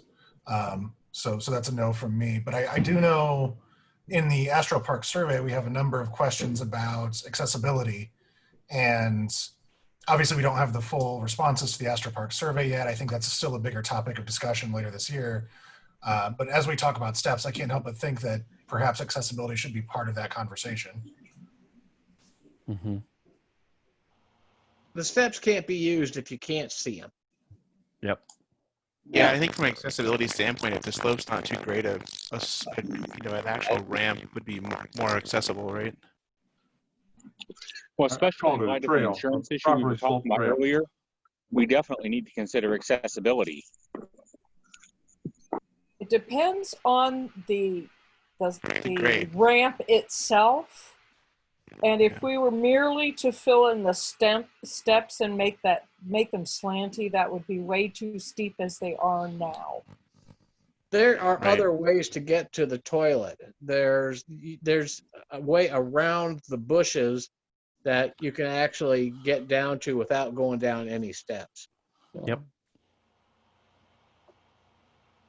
That is true. You can go south off of the observing field and kind of come around a curve there, and it is a natural ramp already. I'd like to mention that the parking lot is there because it's virtually a solid rock ledge. You really couldn't get hung up in the parking lot no matter what you did. That was a wall rock quarry in the 1920s, and they quit quarrying it when they got down to inferior wall rock. And the parking lot, you can go anywhere you want on the parking lot, and you can't drive a stake into the ground more than 2 or 3 inches, if that. That's why it wound up being a parking lot. And my idea about the steps was that we put white rock on the steps, make it more visible at night. Originally we had railroad ties at the edge of each step. And once we get that rail down the center, the rails should go right down the center of the steps. It should be painted white. And then you could use that one rail from either side, either going up or down, depending on which country you're from. Thank you.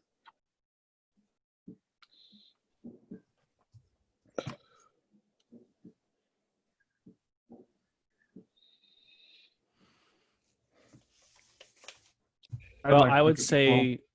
go ahead. I was going to say, I'd like to look at the slope.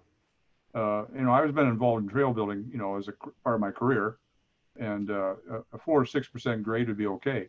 I certainly would never make it go straight down, of course. But having no steps is nicer than having steps, if it's feasible. Just a simple low-grade trail that takes you to the bottom. Mike, if the path down to the parking lot, had enough traffic on it to kill the grass, anywhere except where the steps are now would be muddy. I don't think there'd be a problem. You wouldn't be down there, I don't think, if it was raining or had just rained. But yes, there is a natural path the way it is. However, that is soil, not rock. And I don't know, it might have to be covered. I once thought about putting chipped asphalt on the steps. That tends to kill vegetation anyway because of its content.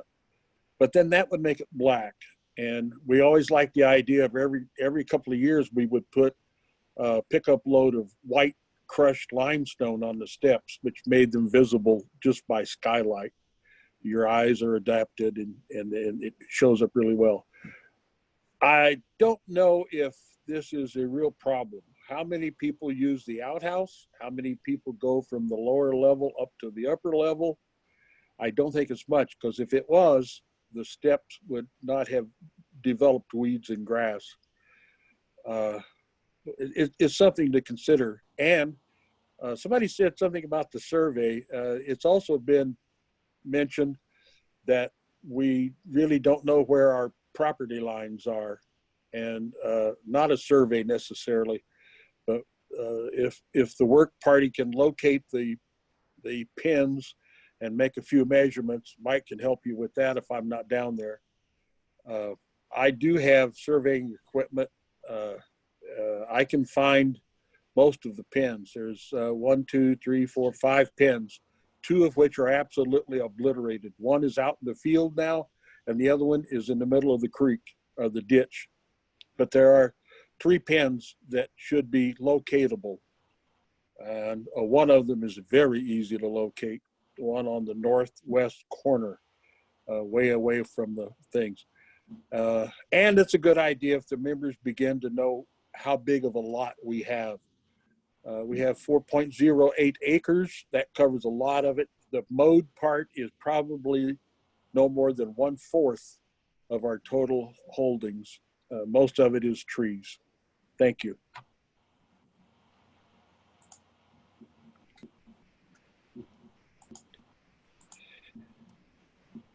Well, we're getting close to 10. We'll do the July 11th and then alternate for rain date August 1st. Probably just early morning. I would say 9 a.m.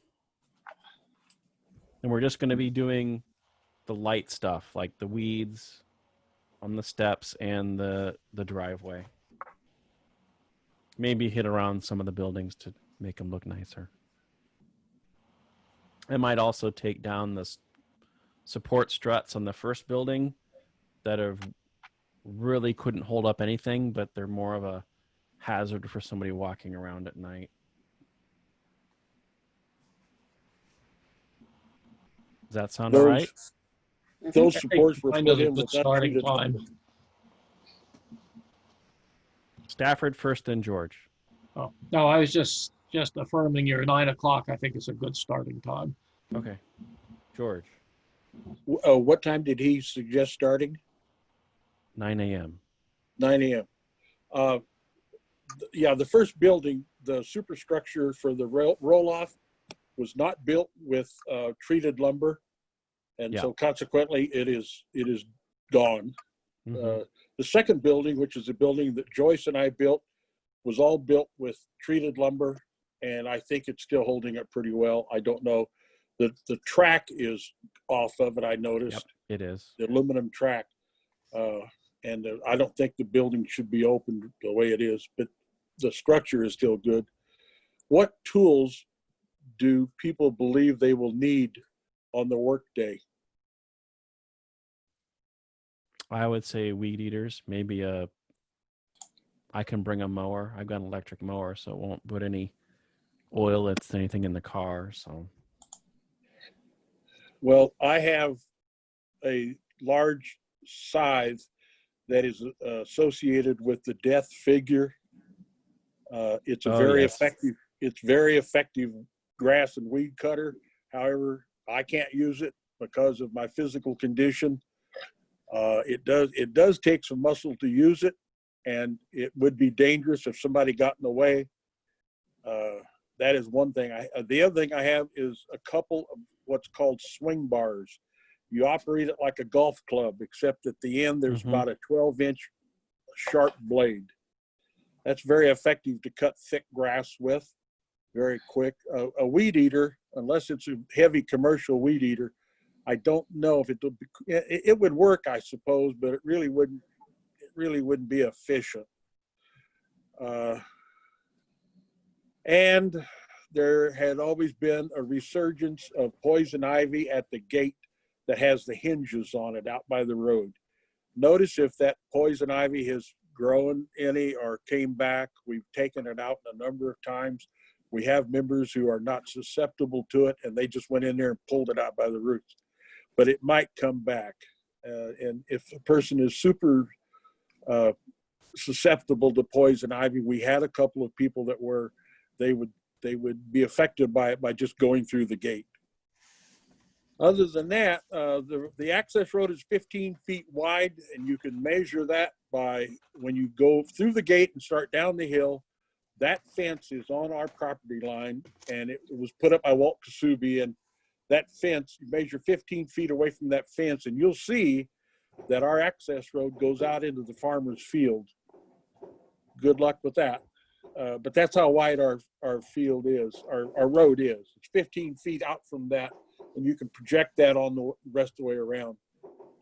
I would suggest a small chainsaw for the stuff right along the lane.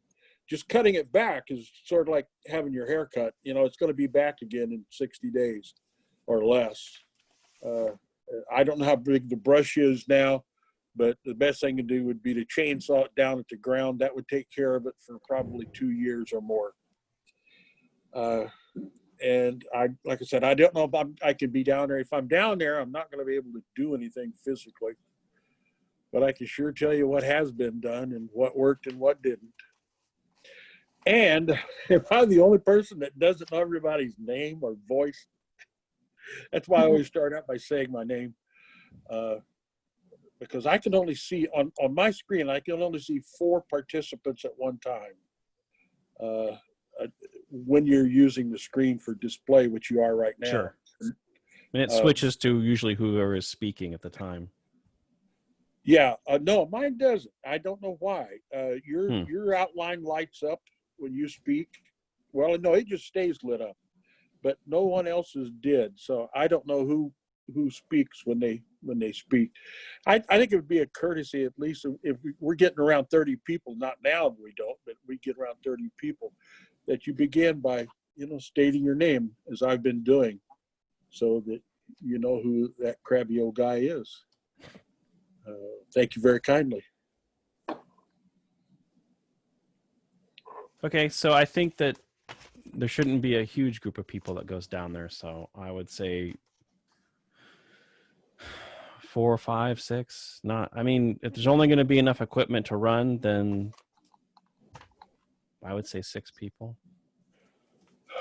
I even have a tractor with a mower deck underneath it, but I don't have my trailer anymore. I sold it.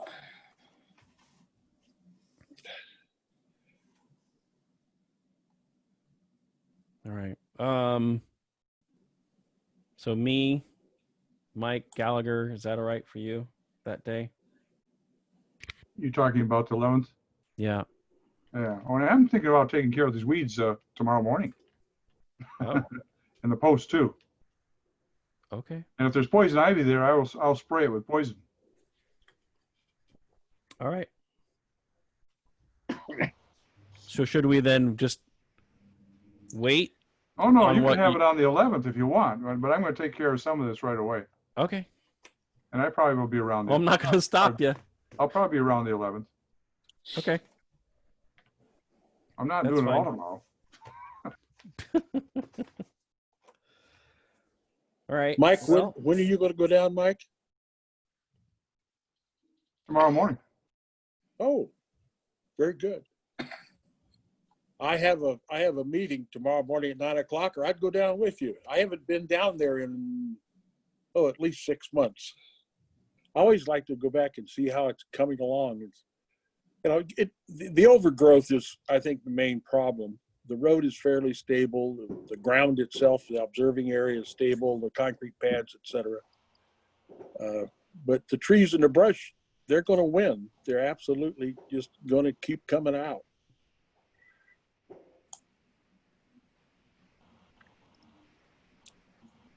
okay. Thank you, George. And thank you, Mike. And thanks, everyone. Is there a motion? Let's see. Is there a motion to adjourn the business meeting?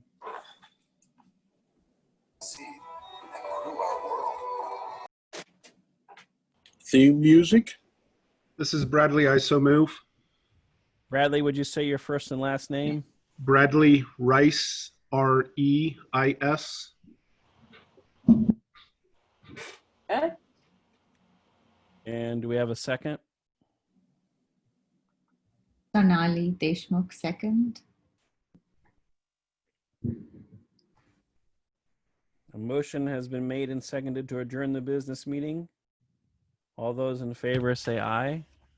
Aye. Aye. All those opposed? Thank you.